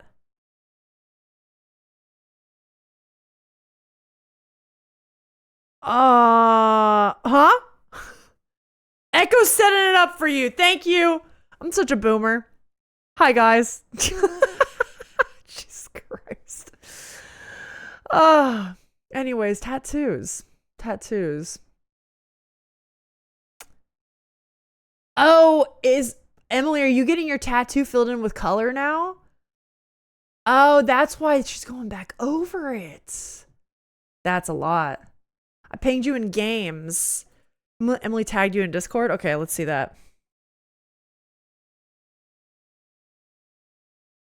Okay, wait, everyone. We have to appreciate this tattoo. Hold up. Holy shit. That looks so good. Oh, your artist did so good. Your artist did so good. Look at the lines. Look at. Oh my god, I love it. Now, okay, I have heard, if this is your first tattoo, this is crazy. I've heard red ink can be some of the most like reactive, right? You're brave for going in with the red ink. It looks so good though. Like, I say great choice. But if you say that didn't hurt that badly, that gives me hope. You know what I mean? I've really heard that that can be like, that's a brave choice. God, that looks so good. They did a fantastic job. And that's like about the size I want. It looks like it takes up like most of your forearm, probably like around here or like that length, right? That's about the size I want for my first one too. That's so fucking cool, man. They did awesome. If anybody wants to see it, it is posted in Discord. Yeah, that's fucking awesome. It took 7 hours. Oh my god. Oh, that's crazy, dude. Should you color in the same session though? That's great. 7 hours for your first one is longest I've had is 3.5 for Jack. Fuck, dude. All right, Emily, you alone, you've single-handedly given me faith. I feel like I could do it. I feel like I could do it. Maybe not 7 hours, but I'll just, if I get to like hour 5, I'll be like, Emily did it. I could do this. Like, this will be fine. I could do it. Also, I know I'm very much debating getting sleeves, but I'm also like, I have a weird predicament where like, so I have freckly skin, and unfortunately you can't see it a lot on my face anymore. You see it a little bit here, and they're kind of like aged freckles, which isn't great. But I used to have a lot of like the cute little young freckles on my face, right? Then I started wearing more sunscreen in late elementary school, and now all the freckles on my face have mostly faded. I do still have a lot of freckles on my arms. I wonder if you can even see them. A little bit. I have a lot of freckles on my arms and legs, which I think are cute. But a part of me really wants to get tattoo sleeves, but I don't want to cover up my freckles because I think they're cute. So I think it'd be kind of cool. What if I like integrated like tattoos with freckles where I could like showcase both, you know? Oh, we got a jigsaw? Okay, hold up. Let me pull this up. Well, I just keep talking. Echo, thank you so much. So it looks like I can put this on screen. Let me do this. Oh, cool. So I can put this on screen. This is like an edge piece, right? Okay, I won't mess you all up. But you guys can click on the link that the mods have posted. And it looks like we can all do a little puzzle together. That's amazing. Thank you. Help me solve. I guess I'll put Jigsaw puzzles in the title. That probably makes sense, right? Let's do that, just so I'm not lying to the people while we yap. I thought it was longer than I expected. She did a good job. So I was like, yeah, I can't complain. I feel that. I just want it known I dislike Echo and Alyssa right now. You don't like Jigsaw puzzles? We're gonna keep talking though. This is why. This is so I can keep talking to you all. So if you don't want to do the puzzle, you can ignore it. Because I'm having a nice time. Oh, you think maybe she was slow. But honestly, with the quality of the line and the color, yeah, that might have been worth it. I'm saving to do my whole left arm. Probably going to take like half a day or longer. The right arm, I mean. Okay, that's cool though. Hey, Disney, also thank you for the biddies. Oh, you love jigsaw puzzles? They're an addiction? Okay, well then good. You guys are doing this way too fast. This is a problem. What are we doing? Alex has already got 4 pieces in. So there's like a little There's like a leaderboard? Disney, for someone who has an addiction, you're really not doing well. What are you doing? What are you doing? You're not doing what you're supposed to do, man. Press F11? What'd I do? Wait, I press F11? Okay, don't. Just F11 or with the function key? What do you want? Oh! Okay. I got it. I got it. I'm so good. Everything's great. Echo, thank you so much for doing this. Be so cool or Echo will kick you from the puzzle. Set your display name to your username. There you go. Hell yeah. The 3.5 was my thigh, and for whatever reason, my tattoo artist or whatever preferred I awkwardly sit on the table sideways with no back to lean on.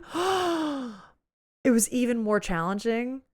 That plus inner upper thigh tattoo is absolute nonsense. I can imagine that'd just be really hard for like, how do you like, I'm like spreading my legs in my chair, like wondering how would you'd have to get really close and personal with your tattoo artist doing that, huh?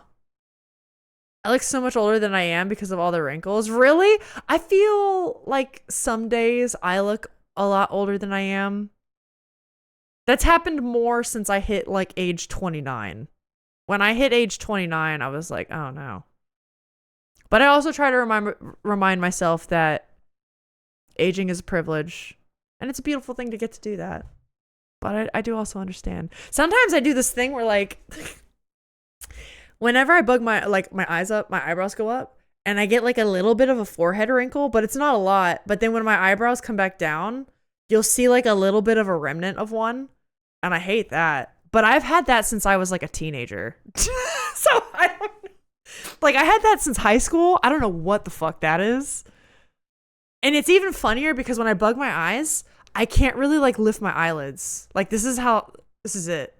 So I can't really do much. It's just the brows. It's quite bizarre.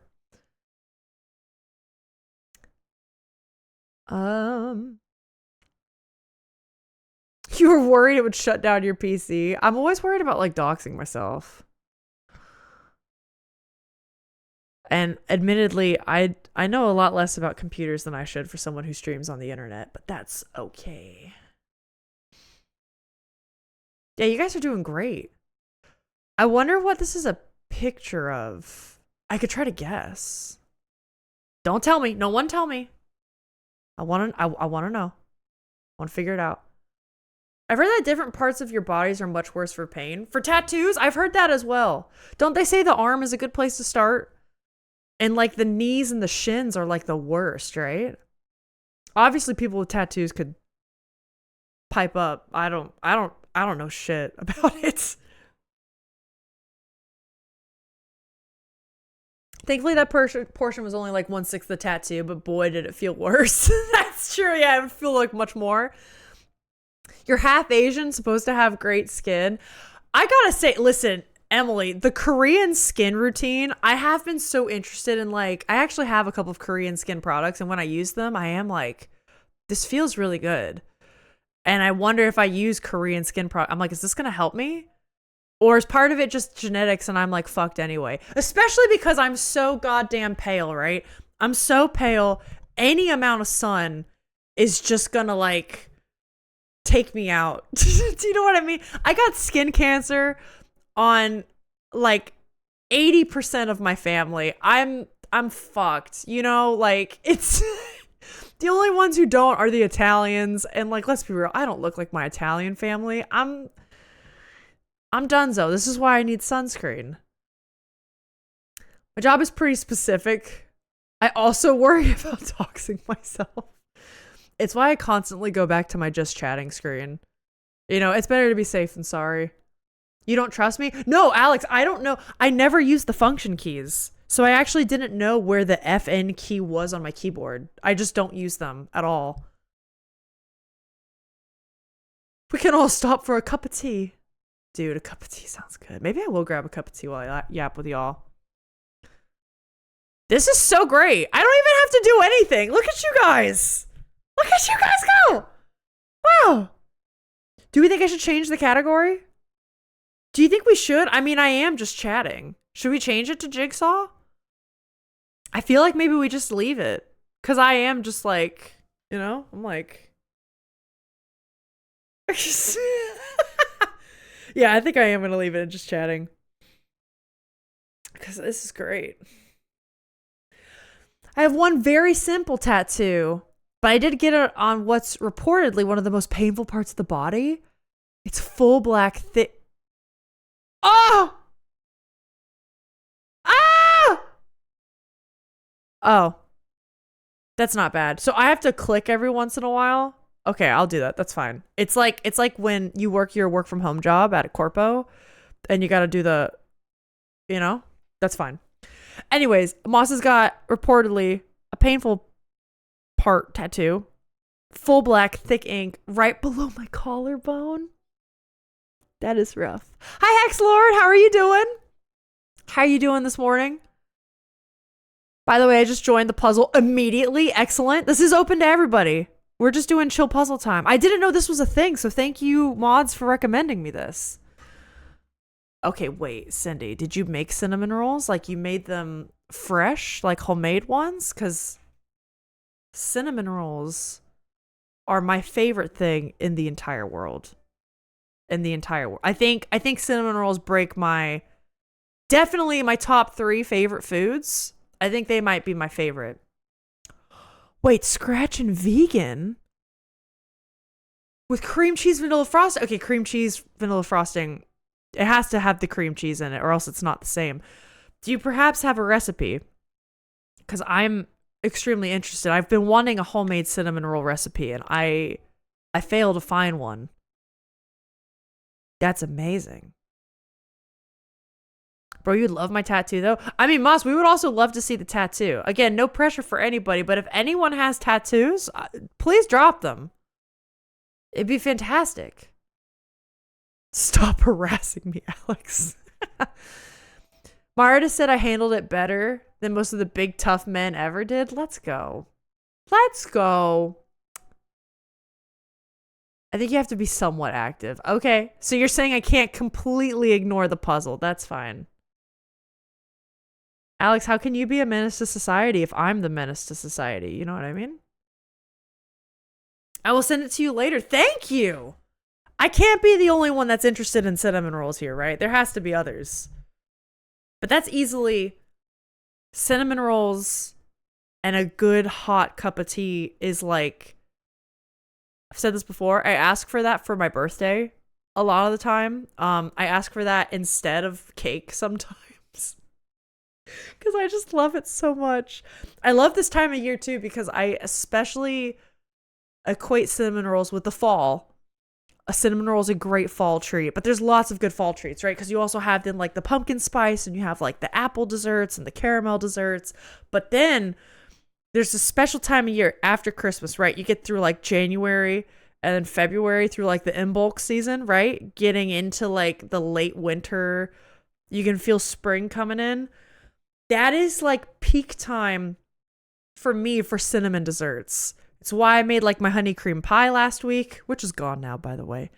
And like, yeah, cinnamon desserts this time of year is just like so good. Hi, Cleo. Just here to say hi. Thank you for popping in. Hey, you didn't get a reverse card this time, but that's interesting. Thank you for popping in, man. Hope you're doing well. Yeah, they're very fall coded. They're definitely fall coded. My issue with the fall is that I have so many other options. There's like pumpkin bread, there's pumpkin muffins, you got like streusel muffins, all the apple desserts. Sometimes when I have cinnamon rolls in the fall, I'll do a cinnamon apple one and I kind of like slice apple slices on a mandolin. And when I roll up a cinnamon roll, you can put apples in it. That shit's great. That's also really good. Echo's carrying us? Currently, I only have one tattoo on my left arm. It says life ain't over yet as a reminder to keep going. That's cool. I definitely also want to get a tattoo that has a meaning to me like that, you know? Also, tattoos don't always have to have meaning. If you just want it to be aesthetic and cool, you fucking go for it. But, Yeah, I do also want to be able to look at it and kind of like, ah, yeah. You made your honey cream pie. Obligatory GG, Alex. Yep. I know the name is so unfortunate, but it's the best pie you'll ever eat, man. Especially with a good cup of tea or coffee. It's just great.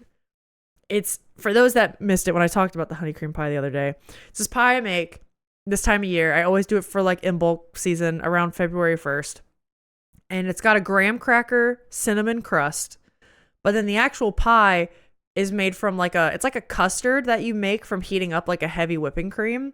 But it's also got honey in it, butter, cinnamon, and then the cream flavor. So it's just very like rich and vanilla, but then it's got the hit of like cinnamon and butter. It's it's the best. It's the best. Nice try, Jack. Right side of the puzzle's going crazy. You know why I made them today? It's because Dear Disney's book club book mentioned cinnamon rolls when I read it this morning, and you were like, hell yeah. I love when books do that. Are my color piles helping? Oh, I don't know. Maybe. Probably. I feel like color sorting helps a lot.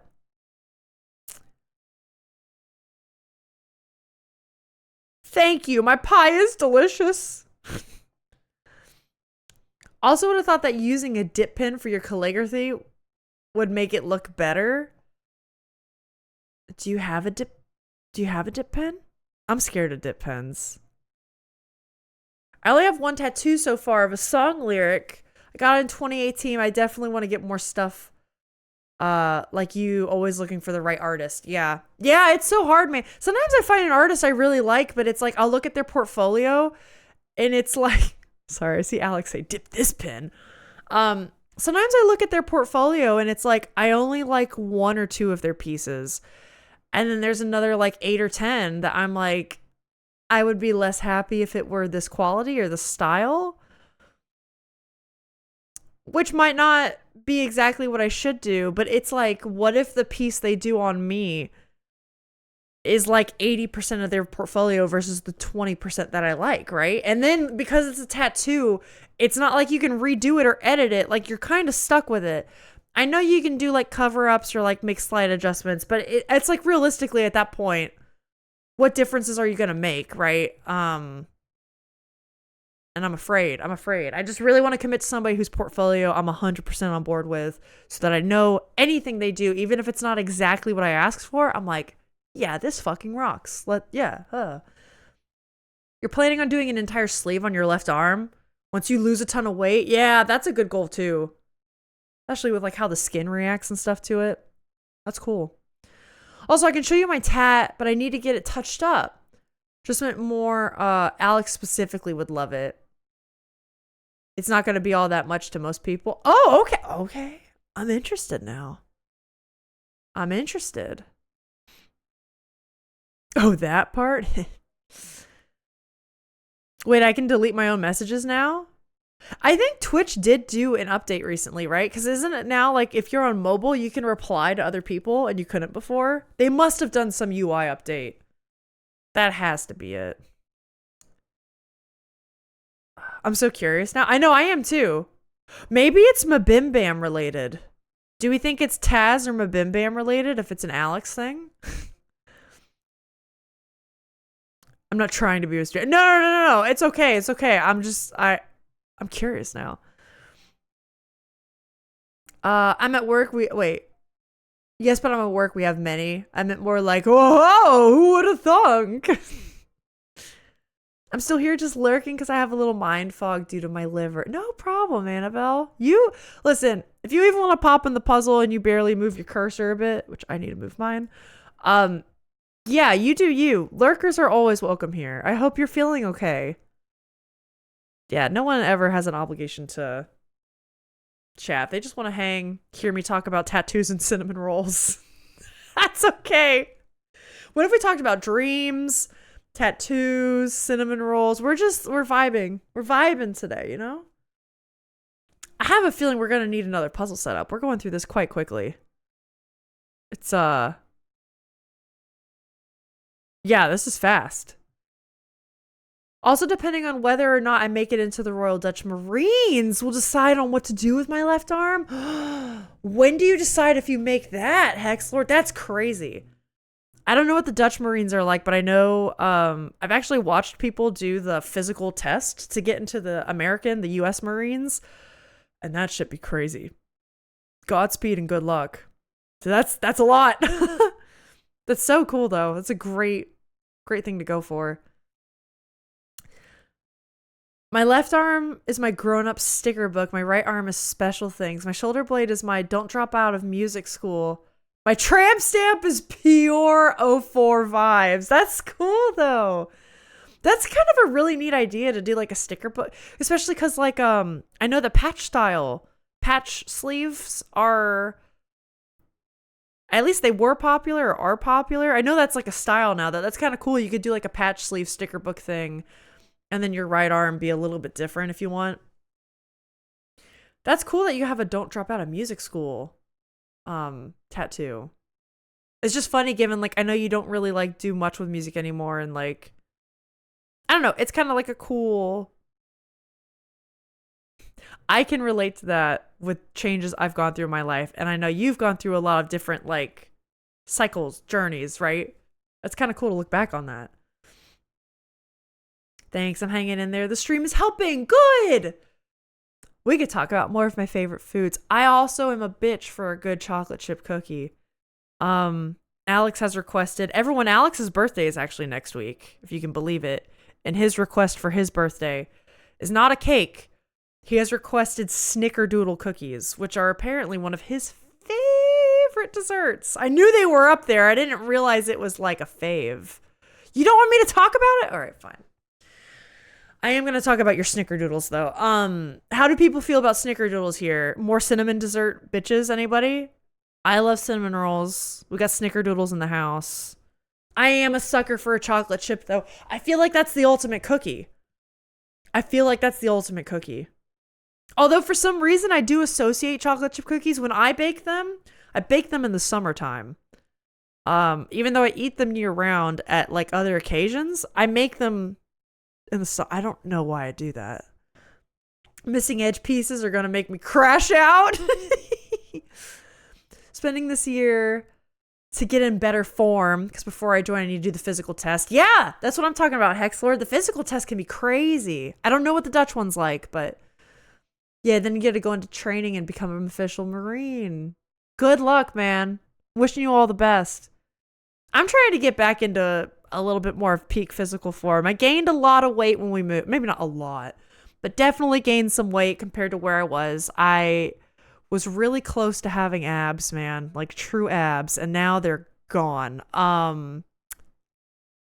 It'd be cool to get back to that. It'd be cool to get back. I'm doing pretty good with I've gotten my step count up every single day. I'm doing very good with step count, getting 10K or above every day. I would like to get back to weightlifting. Running has been hit or miss. I was running, right? I know you guys know that because I was training for the New Year's race. I run less now because we haven't been able to leave the house to go to the park to run. But I at least keep my step count up. I want to lift weights more. I want to fucking get on that. I want to get on that shit, you know?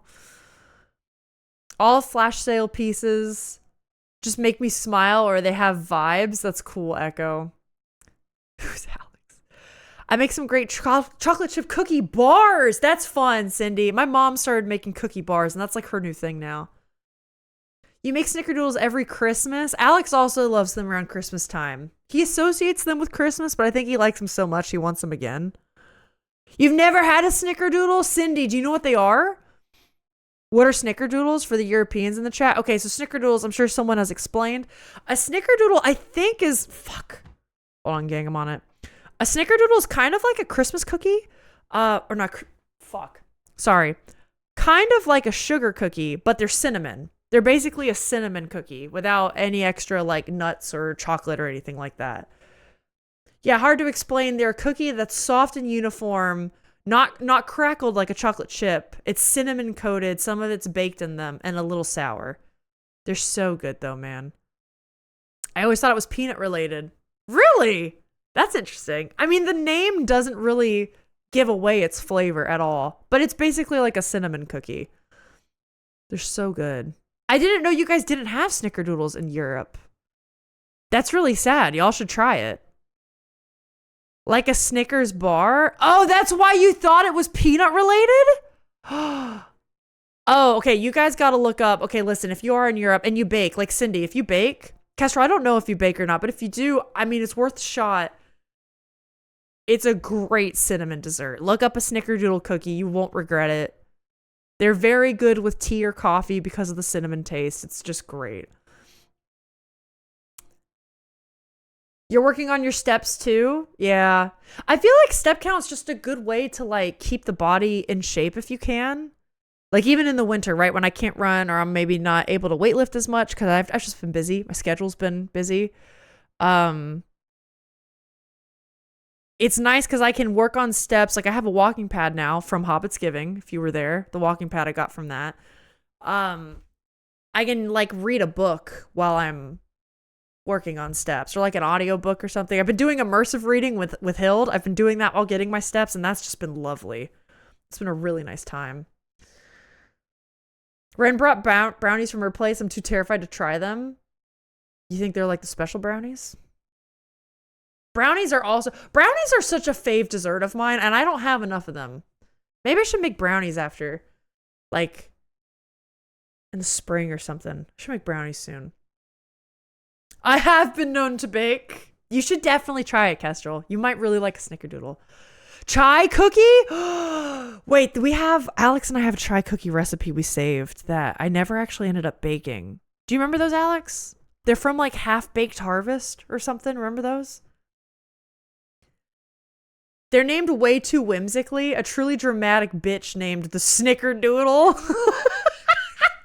But the whimsy is like the best part about it.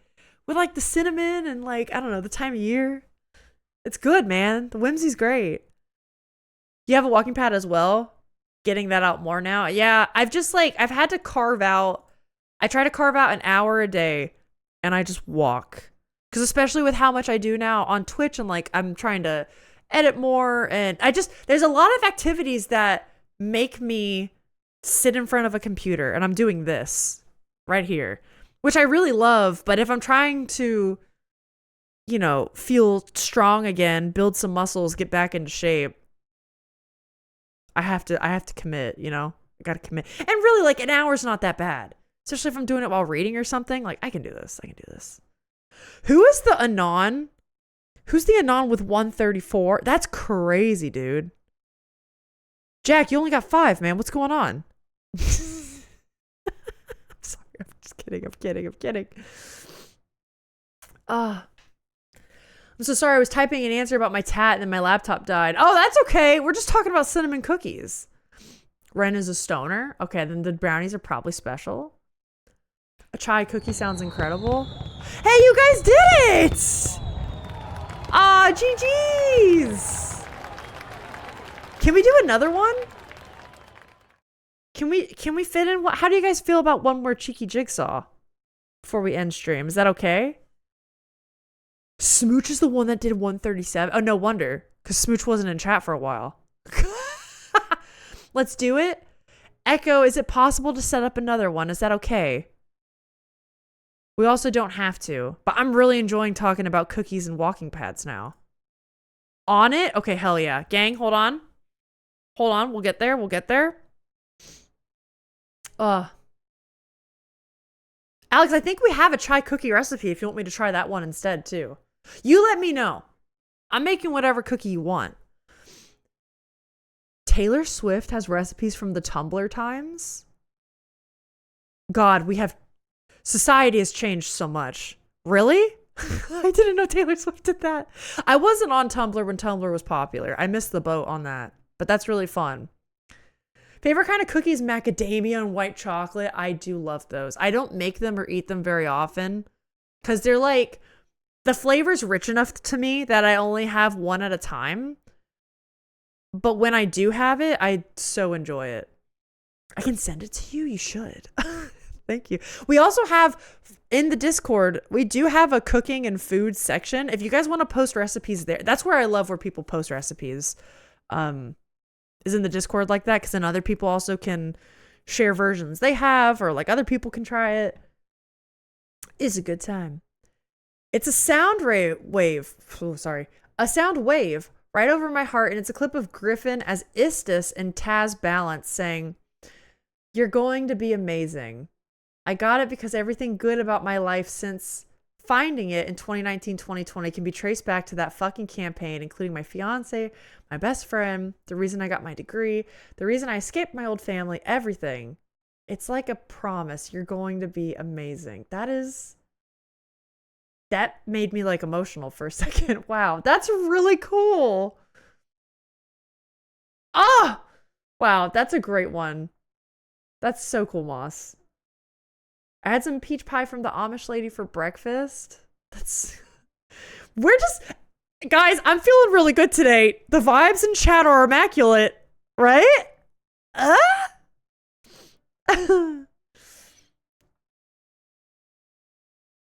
I don't think Echo's gonna see it. Wait. Sorry, guys. I'm lost in the sauce now. Alyssa, an event where we tried Chatter's favorite recipes. Oh, that's right, Alex, because you did mention me trying to bake snickerdoodles on stream. I mean, maybe. Maybe. I don't know. Do we have the setup for that? I know we have the IRL setup in the basement, but the basement's not a kitchen. You know? Can we do that? All right, the next jigsaw is set up. Everyone, jump in. Oh my god, everything's the same color. Okay, hold on. F11. I got it. I'm on it. Boom. There. So the mods, I've posted the link in the chat if you want, or is posted in chat by Alex if you want to join. Same thing. Change your names. And have at you. Thank you, Echo. Sorry, I missed all the chat. Moss just has a really incredible tattoo. A really incredible tattoo. Up the difficulty a big old chunk. Yeah, you guys did do that fast. That was kind of nuts. Brownies on stream. We could do brownies on stream. I wonder, Alex, what if we tested out a cooking stream with something really basic? So like, maybe the idea could be we try Chatter's recipes, because also with how international our community is, that could be really fun. I could try some really like off the wall recipes that me, as a basic bitch American, probably not used to. Because even the recipes I do have are from like my British family, and let's be real, that's probably pretty basic too, right? Like that's not anything. That's not anything crazy. Maybe one day I could show you guys my favorite recipes, and then in turn I can try yours, and we just see how it goes. But Paul has kind of given me an idea with like brownies on stream. Because what if we did a test run of a cooking stream with like a basic ass like boxed brownie set, you know? Like we just do a little test. Like it's like a 45-minute test stream. So we have like, you know, we can see like how things run in the kitchen, and then we can make adjustments for like a real one. You know, it'd be really fucking cute. What would be cute? That'd be fun. Maybe we plan that. Bonus Sunday BBF stream for crafting and baking once in a while. Yeah, that would be cute. That would be cute. We could do that. I know Alex especially wants to do crafting and baking and more stuff like that on BBF. He kind of wants that to be a thing. And we were planning on doing that sometimes on our own days, like on the Wednesday or Friday nights. But it is also really easy, Alex, like Moss has got a point. On Wednesday and Friday nights, we're already kind of like tired after a full day of work. Maybe sometimes we could do crafting. But it might be kind of nice to do that on like Saturday or Sunday, you know? Okay, that's a good point. We workshop it. Smooch, patience, young one. It takes time with a slow website. This is true. I think an event where we eventually try Chatter's recipes would be really fun. If we have like book club, we can call it cook club. We could have book club and cook club. Wait. I'm writing that down. I'm writing that down. That's too genius. We could have book, because then we could do it seasonally, right? Because that's how like the book club is good, because it's seasonal. It doesn't wear people out because it's like spaced out enough that people have time to read a book, but not so spaced out that people are like, oh, where's book club? It's only once a year. Cook club could be good. Cook club? And it can be trying international, or like not even international, but like trying Chatter's recipes. But then a lot of the time, it is international because you guys are just everywhere. That would be really fun. I was considering doing a BBF stream tomorrow if we end up doing housework. Oh! I'll make brownies with you? Thanks, Paula. If you got a good brownie recipe, maybe we could try it. I do think the test stream, we should do a test stream. I know VDO Ninja Alex would be the way to go, but it would just be nice to try out, like, you know, we can try like different tripods or equipment of like where we can set the phone. Maybe we could figure out like stands. Like, do we need to bring in extra stands so that we have space on the counter to cook? Angles. We can also test out the mics I got for Christmas. See how that works. You know what I mean? Just a cheeky test run with something really basic. The boxed brownies, I think, would be the way to go. But then we could try like an actual cooking stream. My recipe is to use the box. Okay, let's go. Box brownies are so fucking good. I'll never judge anyone for using box shit. It's good, man. It's tasty. That might be fun to do a BBF stream tomorrow, Alex. I'd be down. Yeah, I'd just be interested in trying other people's fave recipes for sure, for sure. I think just sometimes it'd end up being international, but that's not the gimmick. If you've got like some basic ass like American chocolate chip recipe, if you've got a meatloaf recipe, what else is American? What else is like basic bitch? I don't know. Shit. Hold on. There we go. We got it. Oops. But tomorrow isn't Wednesday or Friday. We just can't keep away from you guys, apparently. We have a problem. Cheesecake?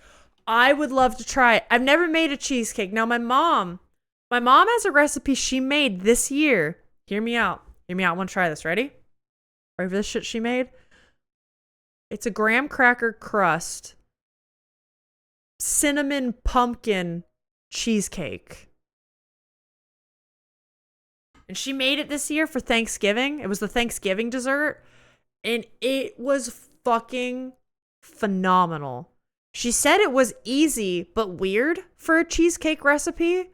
But like apparently cheesecake can be kind of like hit or miss to make sometimes. Like it's easy to fuck it up. But she said like it was pretty foolproof. Even though the recipe had you do weird things. So I could try that one. That one would be good. And then we could post, Alex, we could post the recipe, or anybody, whoever submits a recipe, we could post the recipe in Discord. And if people want to have it for later or follow along, they could. That'd be huge. That'd be huge. Cool things.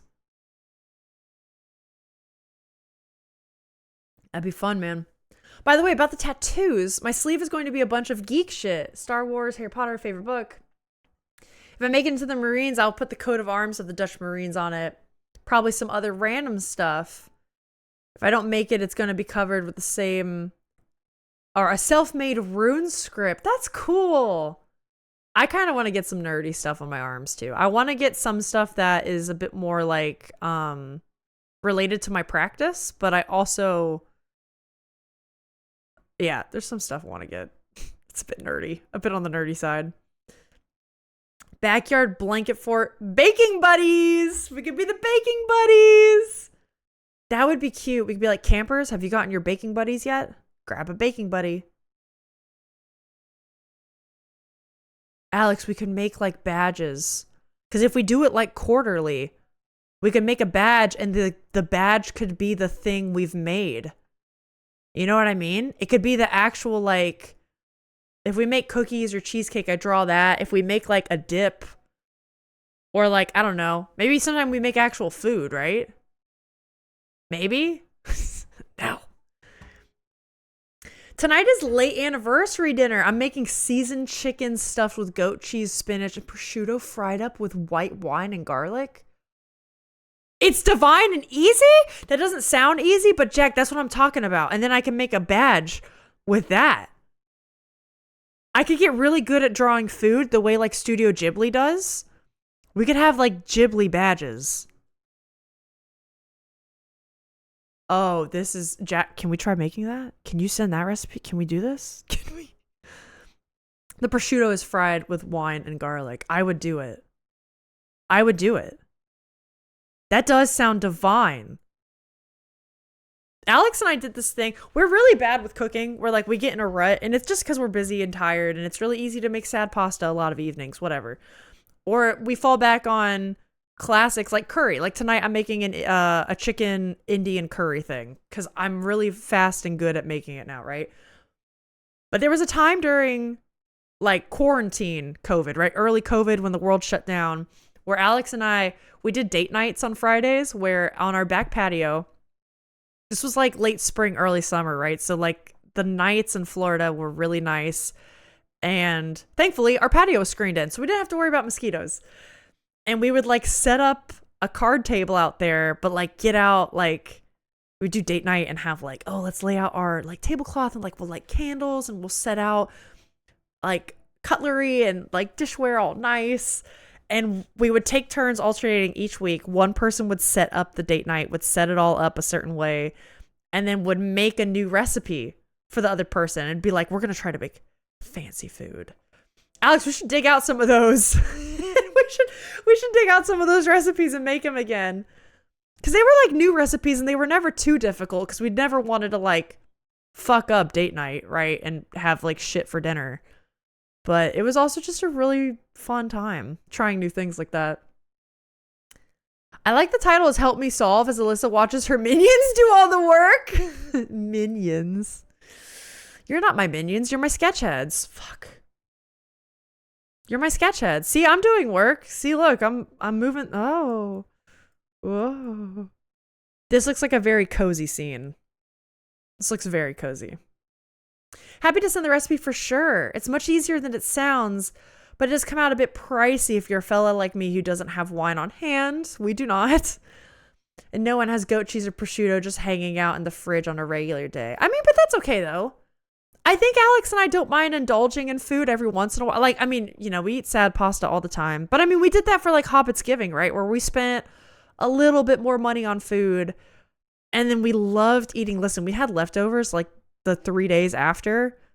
Alex, do you remember those croissant sandwiches I made for lunch for Hobbitsgiving? I legit, every time I walk past the brie and the croissants at the store, I'm like, Alex, you want to have another week of those croissant sandwiches? Because even then, it wasn't that expensive. For like 4 days of lunch after, it really wasn't that bad. Because I bought for like 7 different meals, man. It was a lot. Anyways, yeah, we don't mind buying food, especially because like for food, we benefit from it. It's not like we're just throwing money in the fire, right? It's as long as we don't eat like that all the time. That's what we have to avoid right now. Until, of course, you know, my Twitch billies start coming in. And I'm rolling in those billies that we were talking about. That's it. Ads are coming. Watch out. You're about to get hit with ads.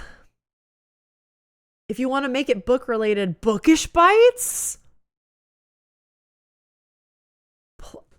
Okay, wait. Bookish Bites could be. Hold up. I feel like Bookish Bites could be like what we do on my stream. I feel like Cook Club could be what we do for BBF or something. Bookish Bites is good. Bookish Bites could be something. Maybe Bookish Bites could be... Wait! Hear me out.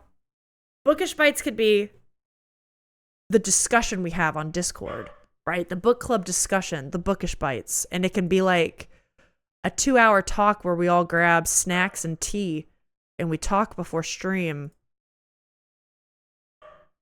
I like this, Cindy. I like it a lot. Go to Aldi, you can get all that for $25 max. Do we have an Aldi around us? We probably do, right? We're actually spoiled with like so many really nice grocery stores around us. I think we even have like, what are they called? The we do have an Aldi near us. Near enough. What's like the European grocery store that starts with an L? What's it called? Lidl? Lidl! It is Lidl. I think we have a Lidl near us, don't we?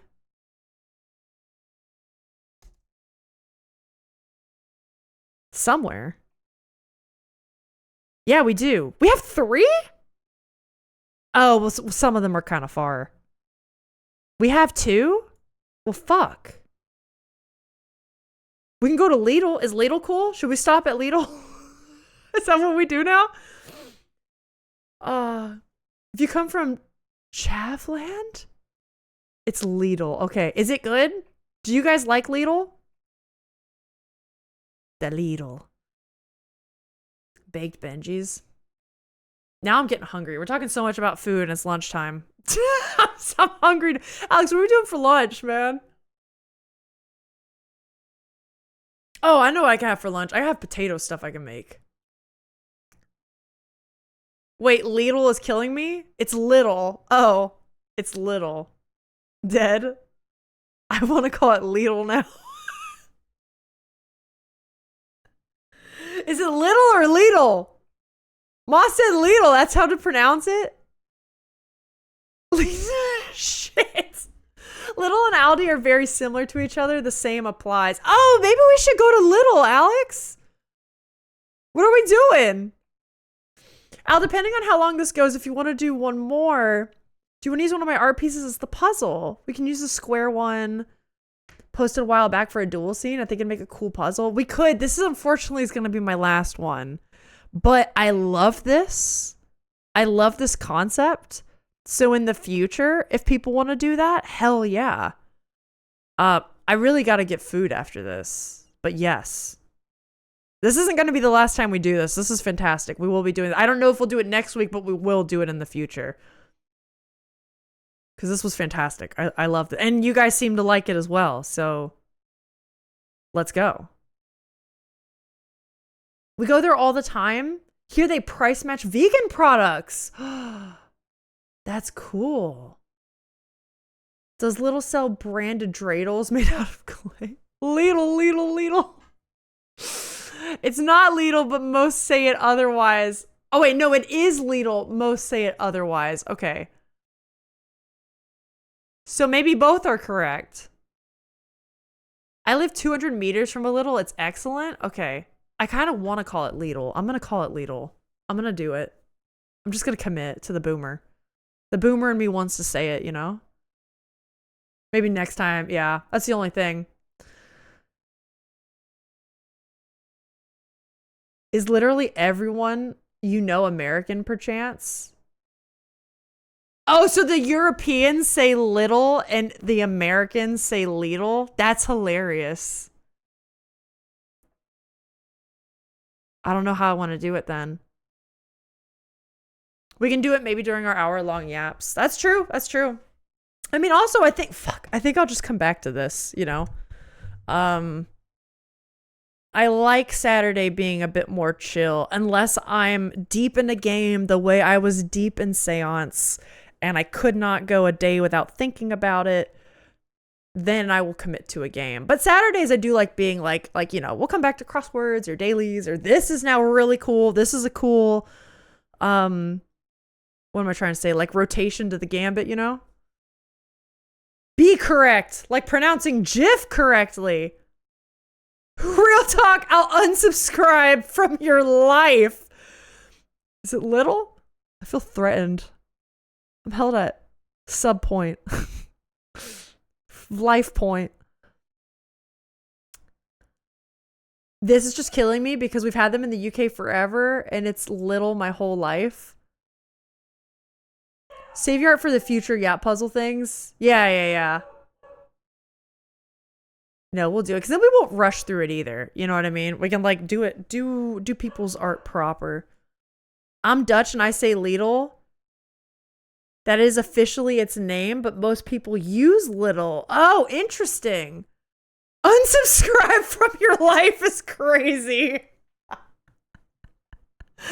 That's so funny.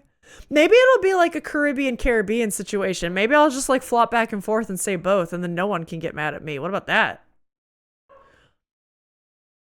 And now I'm thinking about it too much. You know how we'll really know what I'll commit to? I have to not talk about it for like a week. And then next week it'll come up. And then I'll just like, it'll just come out of me. And then that'll be how I say it, you know? Like I think I say Caribbean.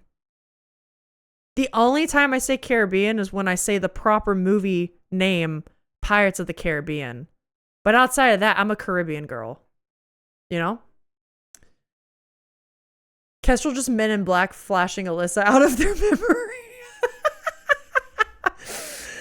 Oh my god. I fail my students if they say GIF wrong. Which way do you say it? Which way do you say it, Emily? Uh-oh. Emily, it's been nice knowing you. Do you say it like GIF, like peanut butter? Jeez. Everyone always are like, no, here's the thing. No, you don't? Okay, here's the thing. I knew that would happen. I'm going to say this. I say GIF. I do say GIF. But I don't argue. Here's the difference.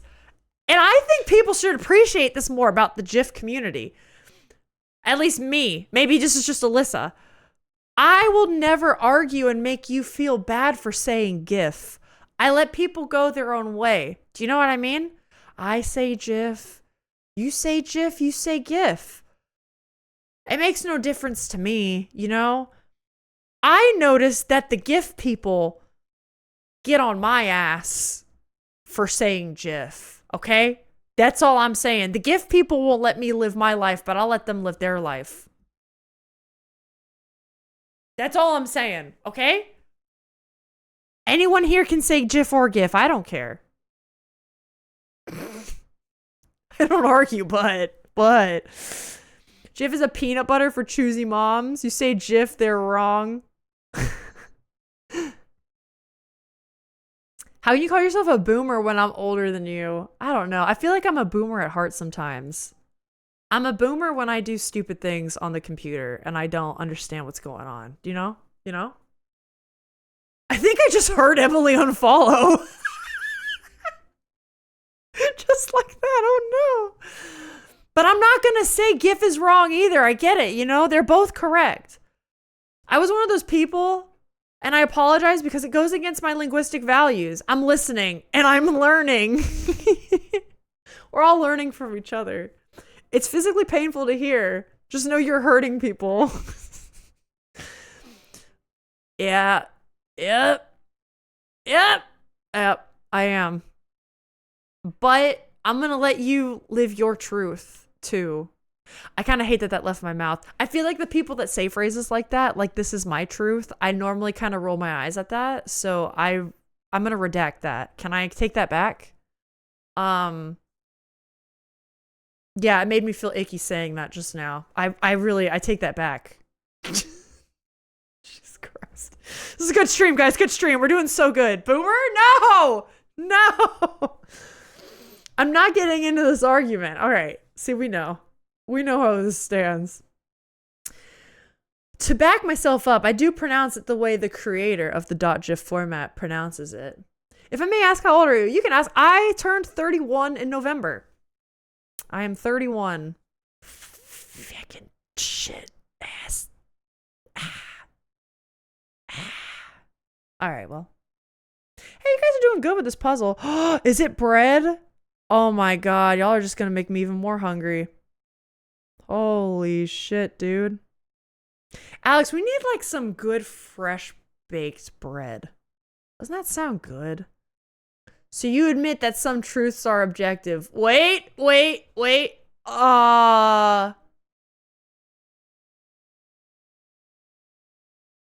I don't know. I don't know. I don't know how I feel about this. You know which ones I hate? I love that for you. Seems so positively or passive aggressive to me. You know, I actually used to think that too, Disney. And then I speak now with more Gen Zers through Twitch and then also some art classes I took. And now like the first couple times I heard it, I thought it was passive aggressive. And then I realized they really mean it. And now I've actually said that once or twice. Because I am like Emily too. I'm 30 and I kind of pretend to be Gen Z sometimes. I flip between three identities. It's a little bizarre. Have you guys seen that clip of Robert Pattinson being like, I am Gen Z. I am Gen Z. And then Jennifer Lawrence is like, you're older than I am. Don't lie to yourself. Stop it. And he's like, no, I am. And he's like full on delusional about it. It's really funny. If you haven't seen it, you should look it up. It's like actually hysterical.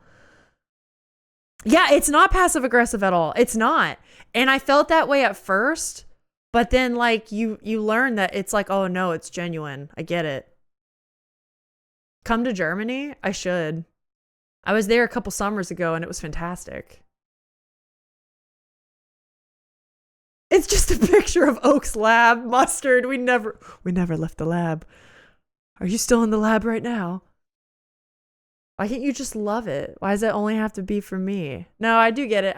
I understand because I felt that way the first time I heard it. Sometimes it's okay for me, but yeah, it's very context dependent. The person I'm thinking of that says that has ruined the phrase for me. Who is it?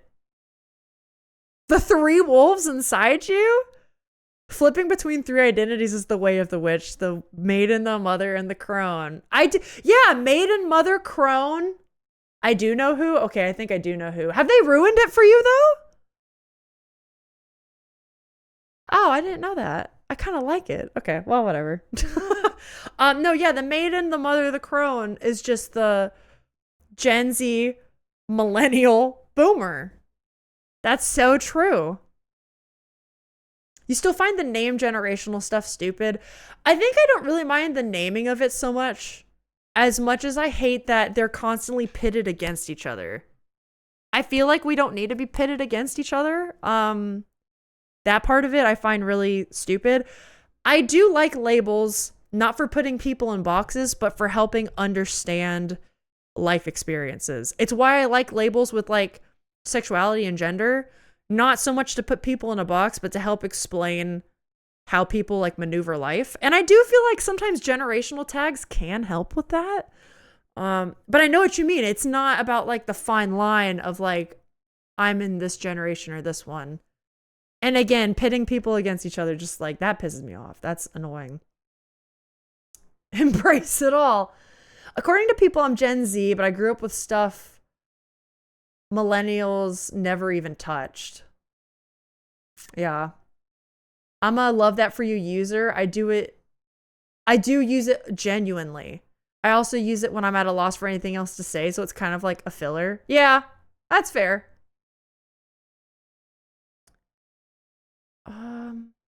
The bread's a hard one. I wanted to challenge you and also carbs, and it's making my mouth water and my stomach growl.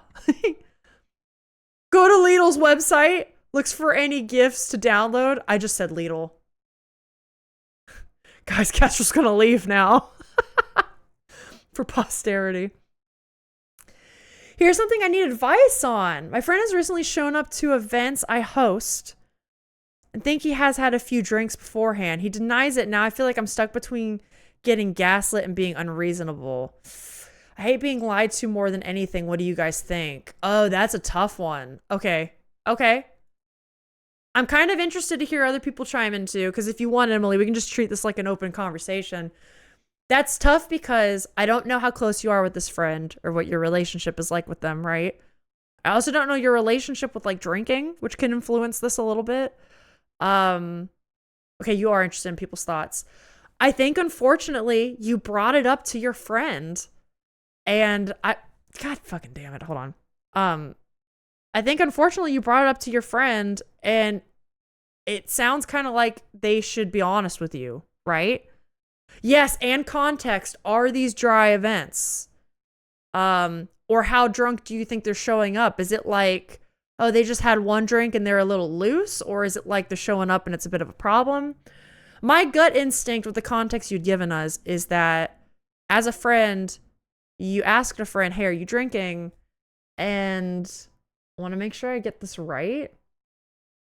You say that you feel like you might be getting gaslit. Is that like you feel like they're lying to you? Because if that's the case, a friend just shouldn't do that, right? And then the ball is kind of like in their court to do that. Do you know if anyone else knows that that's happening? Has anyone else at said events you host also maybe feel like that's happening? Can I ask why you think this is the case? That's a good question too. The thing is, generation isn't an unwavering fine line. I completely agree with that. Very depending on the generation. Yep. One hand, I'm more millennial, and others, I'm more Gen Z. Yes, I completely agree with that. And that's kind of why I say, like, you can't put people in boxes, right? Especially as it's fluid. But yikes, Emily, I'm so sorry you're dealing with that. I would direct away from the drink part and put this on his behavior and set that boundary. That's a great point. See, Echo's so good at this shit. When I host events, your behavior is X, and I'm uncomfortable with that. Yes. The events are board game nights. They aren't specifically dry, but their concentration levels are impaired. Okay, that gives way more context. Echo's 100% right then with the behavior, because it's not about drinking per se, because people can have a drink, like a beer or two, and be like completely like able to play at a board game night, right? Or a D&D night or what have you. If their concentration levels are impaired, you should say like, hey, I just noticed when you're coming to board game night, and don't even bring up the drinking, because it can be for whatever reason, you don't seem like you're entirely there or present, or like you're not really into the board games. And that could kind of be the beginning of a conversation. I do also like to start conversations like this with a rule of thumb is never finger pointing, right? It's always like the I statements. Like, hey, I noticed this. I feel this way. Not like, hey, you're doing this. What the fuck? You know what I mean? So any way you can kind of make it feel like you're not like ganging up on a person is always a good thing. It allows the conversation to open up more. Problem drinkers will deflect, so directing the conversation to the tangible will help. Yes. Also, if it's your home, just ask them to leave. That's true too. I don't know what the relationship dynamics are like with the whole friend group, but you can potentially just not invite them back. I don't know if that's like you can par down the group so it's a smaller group. I don't know if that's like 100% doable or not. Yeah, the main problem is I have said, oh, you've had a few drink. They're straight up saying they're not drinking. But they have lied to me about this once before and admitted it. So the trust is falling apart. This is easy for me to say as an outsider in this situation. I'm also, I am a Scorpio, and I very much follow if you know the Scorpio tendencies, I very much fall on that line of like, I will die for you or you're dead to me kind of thing. Like when people lie to me like that, my trust for them is like completely shattered, right? And that's not always a healthy thing. It's something I work on. But yeah, like if you've caught them, I do get fiery real fast. I do. It's just part of me, okay? Sue me. I'm also an Aries rising. It's how I am, okay? It's who I was born to be. But I will say if you've caught them lying to you before, they're potentially lying to you again, and you're suspicious of it. And I'm just yelling at me, chat. And, and you're suspicious of this thing. And it's impairing, like, the game nights. It's potentially ruining the experience for other friends that you've invited that are maybe uncomfortable or notice this behavior. It could also be easy to maybe just, like, not invite them back if you feel like the trust is already falling apart. You know what I mean? But again, the way to go about this maybe first, it depends on what you're more comfortable with. The way to maybe go about this first is to have a conversation with them where it's not about the drinking, it's about the behavior, right? Leave the drinking out, regardless if they drink or not. I notice your behavior is this way. Hey, what can we do about it? I don't really want that at my board game nights. That kind of thing. And really, if they're a true friend, I'm thinking about if I would talk to like Alex, I'm thinking about our IRL friends or D&D things. If I said anything like that to them, because they are good friends of ours that are like, they've helped us through a lot in life and they've been there. And like, nobody's perfect. Like they've done stuff, we've done stuff, just how people are. But any of them, I can go to them, and if I told them, hey, this behavior is making me uncomfortable, or like I notice it's kind of affecting other people, they would immediately be like, oh shit, I'm sorry, I'll do better with that. Especially if I'm the one hosting the event, I think they would respect that. So if they're not going to respect that conversation, I think that also might say something about the friendship. Echo is a wise person, for sure. It's almost like I'm a trained therapist or something. Yeah, let's hear more about what you guys have to say. I'm kind of rambling on at this point. I'm not a trained therapist, but I do like to think I'm a little more with it than maybe some people. I brought it up and they said they hadn't been drinking. They were just tired. The problem isn't the behaviors that I feel lied to. Okay. That's just a trust thing, man. That's tough. Okay. Yeah, I would just phrase it like the way Echo said. That's a conversation that's bigger than the events. Are you more concerned right now with repairing the trust or protecting the event? That's a good questions. You think it's the Celtic genes? I'm telling you, I'm an Aries and I can relate. I'm even an Aries rising, so apparently that's like people's first like off the cut reaction of me. Ready to hear from my shit? I'm an Aries rising. I'm a Capricorn moon, which means I truly am emotionally constipated apparently. But then a Scorpio sun, I really am just like ready to cut a bitch at all times. So it's really dangerous. I'm either like your number one cheerleader and I'll kill for you, or you're dead to me. It really is like one or the other. But Emily mentioned it's not about the events. Yes, but the relationship with that person, as in caught lying or potentially caught lying again. I always say generations are defined for the purpose of discussing collective ideals. Yes, values, mindsets. And it's not a determined line. It is fluid. Dividing line isn't an age. It's whether or not you remembered where you were when 9/11 happened. Yeah, I mean, honestly, with Millennial Gen Z, it is. Okay, Emily says, I've had that combo and they said they weren't drinking. They were just tired. I think I read that part of that already. Okay. If it's repairing the relationship, you got to separate it from the event and know that you may lose the friendship if they are truly struggling with addiction. That is true. It will change people deeply, and they can and will do a lot to maintain their appearance of having it together. That is 100% true. Always with interpersonal interaction, remember, you can't control their reaction. You have to go into it being prepared to say your part, accept holding your boundaries, and knowing what outcome may not be what you want. That is very true. I'm curious. Okay.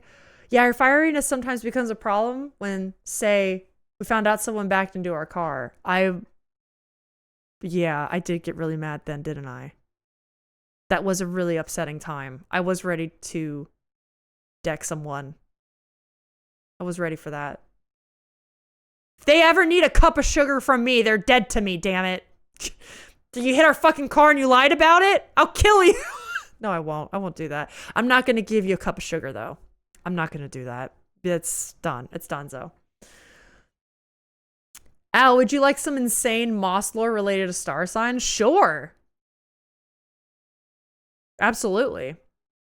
Like Wayne Brady? What? That's very true. I do want to retain the friendship. My other friends agree they were probably drinking.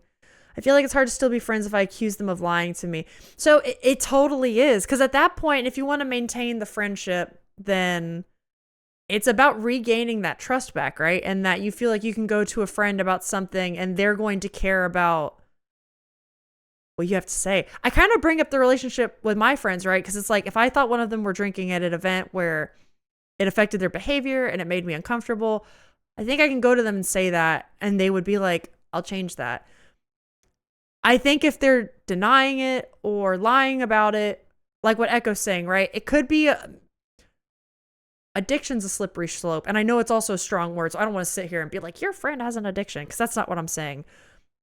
the slippery slope of like someone who is choosing to drink and try to keep up appearances over how a friend would feel in a situation, right? That's the slippery slope that I think I'm trying to identify and like talk about.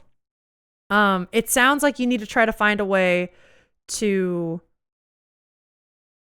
I don't know, have a conversation and then just hope they see the light and realize that like they would pick a friendship over, drinking and trying to hide it, right? But I'm kind of curious if other people with more experience, damn it. There's probably a lot of people even in this chat that have more experience with this sort of thing than I do. Because admittedly, luckily, this sort of thing with substance is not one that I have much experience with, which I'm thankful for. Disney and I divide who handles stuff depending on the reaction needed. Wow.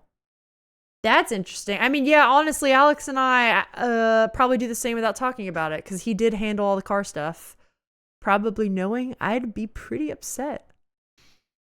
Probably knowing that. I feel for you, boo. What do you need from them to regain trust? That's a great question. What would the relationship look like to recover from this? You don't got to answer me just worth journaling on. Yeah, like these are great questions to ask yourself. Then decide on your route to take from there.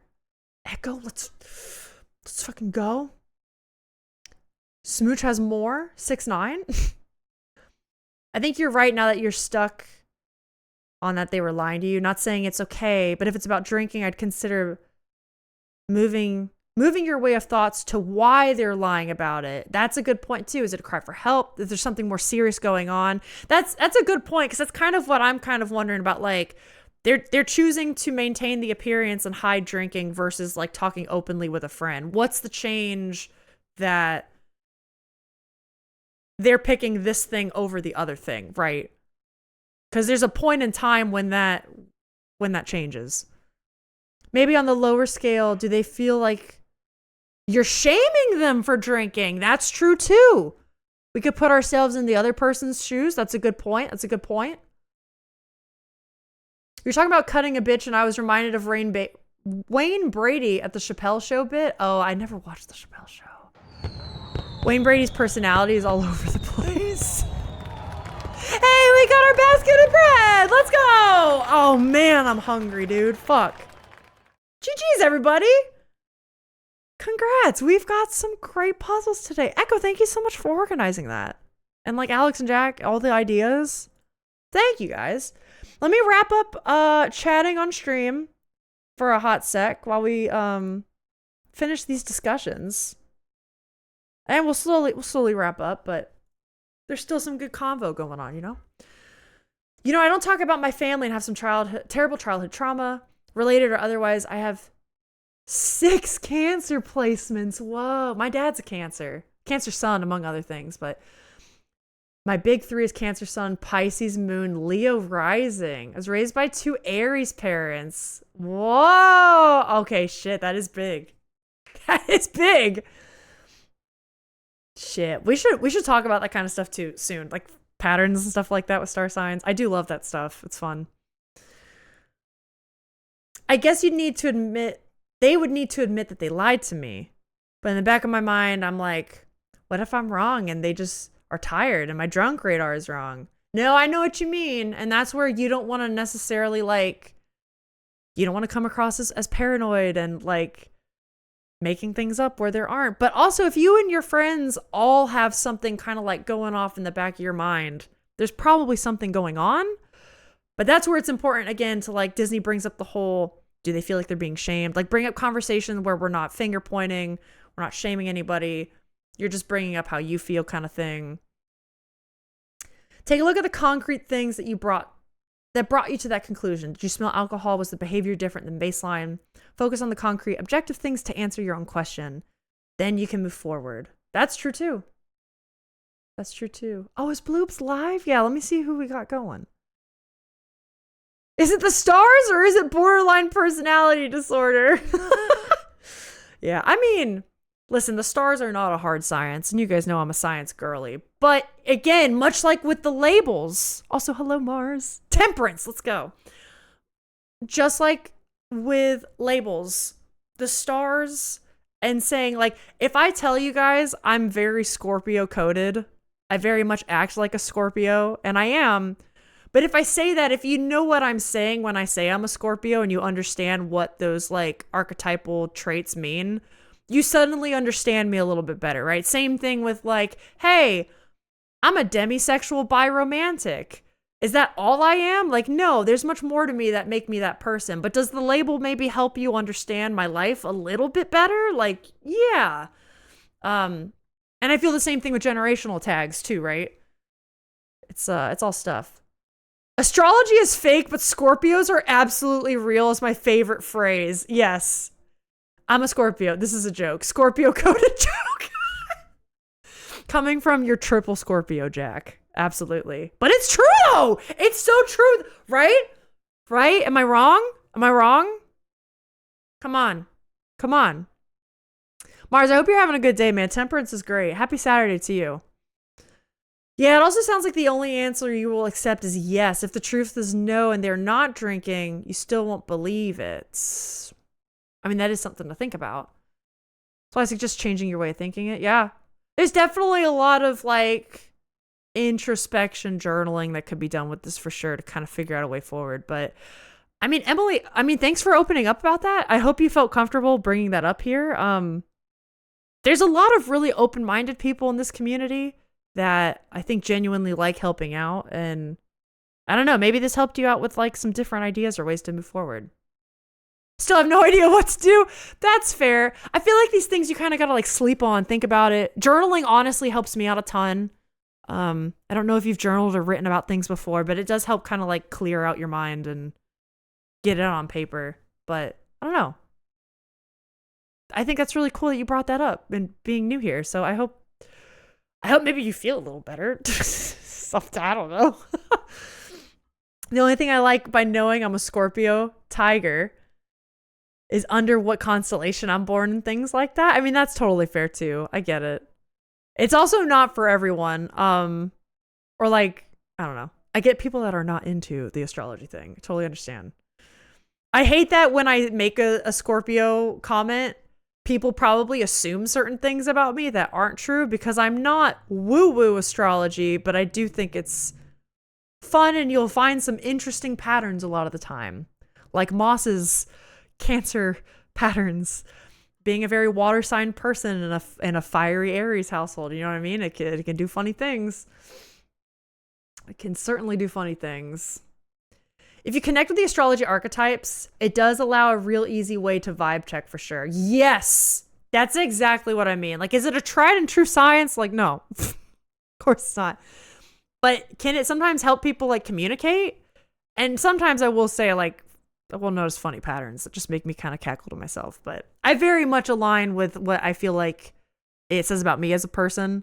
So if someone does understand those archetypes, I feel like it is a quick vibe check to like who I am.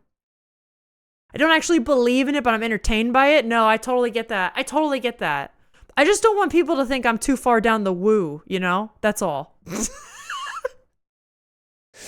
I am a science girly. I believe in science. Science, our Lord and Savior. Let's go. I just think one day, I think the science will catch up with some of the more esoteric. You know what I mean? There will be a way to explain it one day. To be fair, it's a totally tricky situation. I'm sorry you're going through it. Yeah, for real.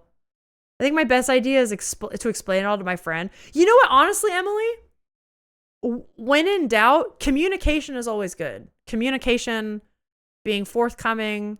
Again, my best advice with that is just like you don't want to finger point. You don't want to shame someone, make them feel bad. But I mean, to be open and honest is always a good policy, right?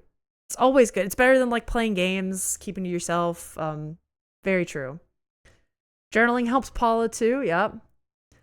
I personally don't connect a lot with mine, so it's not particularly useful as a way to communicate anything about myself. So you never got into it. I totally get that. That's fair. Paula's got the Queen of Cups reversed. I really want to get more into it. Just recently looked into my rising and moon sign. There's some good resources out there. I will say you got to be careful with astrology stuff because it does get into the woo like rather easily. Too far down the woo, pimp. Oh my God. But yeah, if you want, we have a tarot. You know what I should do today?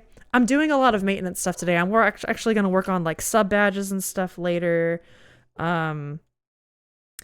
Maybe I'll also open up some new channels because I think people have been asking for like a witchcraft practice channel because we have a tarot one, but some people are like, I want another one. And maybe we could talk about more stuff there, share resources that we have, that sort of thing. Everything everyone assumes about me because I'm a Scorpio is true. That's kind of how I am, though. I'm not gonna lie. I'm the exact same boat. Exact same. But guess what? People lie. It's what they do. Even if you don't. Yeah, soft lies, white lies, omitting lies. They're lies. I try not to lie almost ever. But I talk to my mom, you bet your ass I'm omitting or white lying. I mean, yeah. There's a line, right, with what's okay and what's not. Yeah. Oh, yeah. Look at that one. Great teeth, man. Oh, God. I almost feel like I'm the opposite of my star sign, Cancer. So if anyone out there is interested in the astrology talk real fast, Al, we all know you're down the woo, but I'm not too far down the woo. There's a difference. If anyone is interested about their star sign, so I think a lot of people just think it's their sun sign and they go with it. There's a lot more to it than that typically. You can go to like astrolabe websites where you can type in to the hour you were born. That's actually important. To the hour you were born and your location. And they say there's your big three. There's your sun, your moon, and your rising sign, which take up kind of point a lot of your bigger personality traits, but there's actually a lot more to it than that. Every single one of the planets have an assignment and a house assignment. And a lot of people ignore the house assignments as well. But your actual star assignment, like what sign you are, and the house assignment further indicate like how you're going to maneuver life. And all of it kind of adds up. A lot of people do the big three because it's just a really easy thing to just spit off in conversation without getting into, oh yes, and my Venus is actually, can you believe it? It's a Leo. I'm a Leo Venus, but in my 5th house. And like it can get really complicated really quickly. But yeah, typically your big three, even just your one star sign doesn't say a ton. Or like it kind of does and it doesn't. Just depends. It's all very interesting stuff, though. It's fun to look at, whether you believe in it or not. It's fun. It's a good time. It's kind of like when people got really into like Enneagrams, Myers-Briggs, like any of those kinds of things. It can just be like a fun little thing to do. And yeah. Here's the fun thing, though. So many people talk smack about astrology because, oh, it's made up. Like, no shit. Everything is made up. But people will make assumptions about others. We literally cannot function any other way. That's the part that gets me. I do feel like I have to protect myself from assumptions because the second I bring up astrology, I fear new viewers are going to be like, oh, this bitch. and like you guys, for the most part, know a bit more. Even Emily being here, I know it's your first time here. Welcome. You know what I mean? Like you've probably even gotten a bit more of me throughout like these couple hours than someone hearing me say that off the rip and then making assumptions. I completely agree, Kestrel. Every person knows a different version of you, so it really doesn't matter if those assumptions are based on your understanding of what a Scorpio is versus theirs. Any more than it matters what your interpretation of who an artist is as a person over their interpretation. Expertly put. Thank you for the early morning stream. My time I kind of fell back asleep. You're welcome, Cleo. Okay. Alyssa read my Myers-Briggs essay and echoes Dizzy, clearly. Wait, I didn't. Did you? I know Myers-Briggs isn't a great one. I know it's not a great one, but it was a fad like 5-10 years ago. Remember that? Remember this? Remember that one? Yeah, it gets mad confusing. I'd rather people just get deep and existential and tell me their most unhinged traits straight up. But see, that's the thing is I also just like, I'm not that good at articulating myself either. So that's probably like a skill issue. if I'm being really honest. We all loved Myers-Briggs 10 years ago. 10 years ago, it was everywhere, you know? Everyone was trying to put their favorite fandoms, their favorite casts in the Myers-Briggs charts. Gang, I think I'm going to call it for today. I'm going to look for someone to raid. I hope you had a lovely time. Thank you, people old and new, for subs, for follows, for good times. I thank you, Echo, for the setting up the Jigsaw and stuff. Thank you for the idea. I think that was a lovely thing to do. We have our friend Bluebell live. We're going to raid them. We're going to go raid them. They're playing The Walking Dead. A little bit of a vibe shift, but Bluebell is a good time. If you haven't watched the streams before, they're lovely. They're a UK streamer. Very similar, I feel like, sense of humor to me and Yap level, so you'll probably love them. Brain isn't braining. No problem. Guys, thank you so much for being here. I will be live Monday with Who Said It. Remember Who Said It? It's going to be a great time. You'll love it. I'm going to guess messages from chat from the last 2 months or so. What else is coming up? Remember book club? We still got a month for this coming up. Book club stuff is in the chat. I'll be talking to patrons on Patreon about getting a book club vote going in there. So look into that. I think that's it. We'll see you all. Thanks for being here. Go say hi to Bloobs. Be nice. Have a great rest of your weekend. Bye.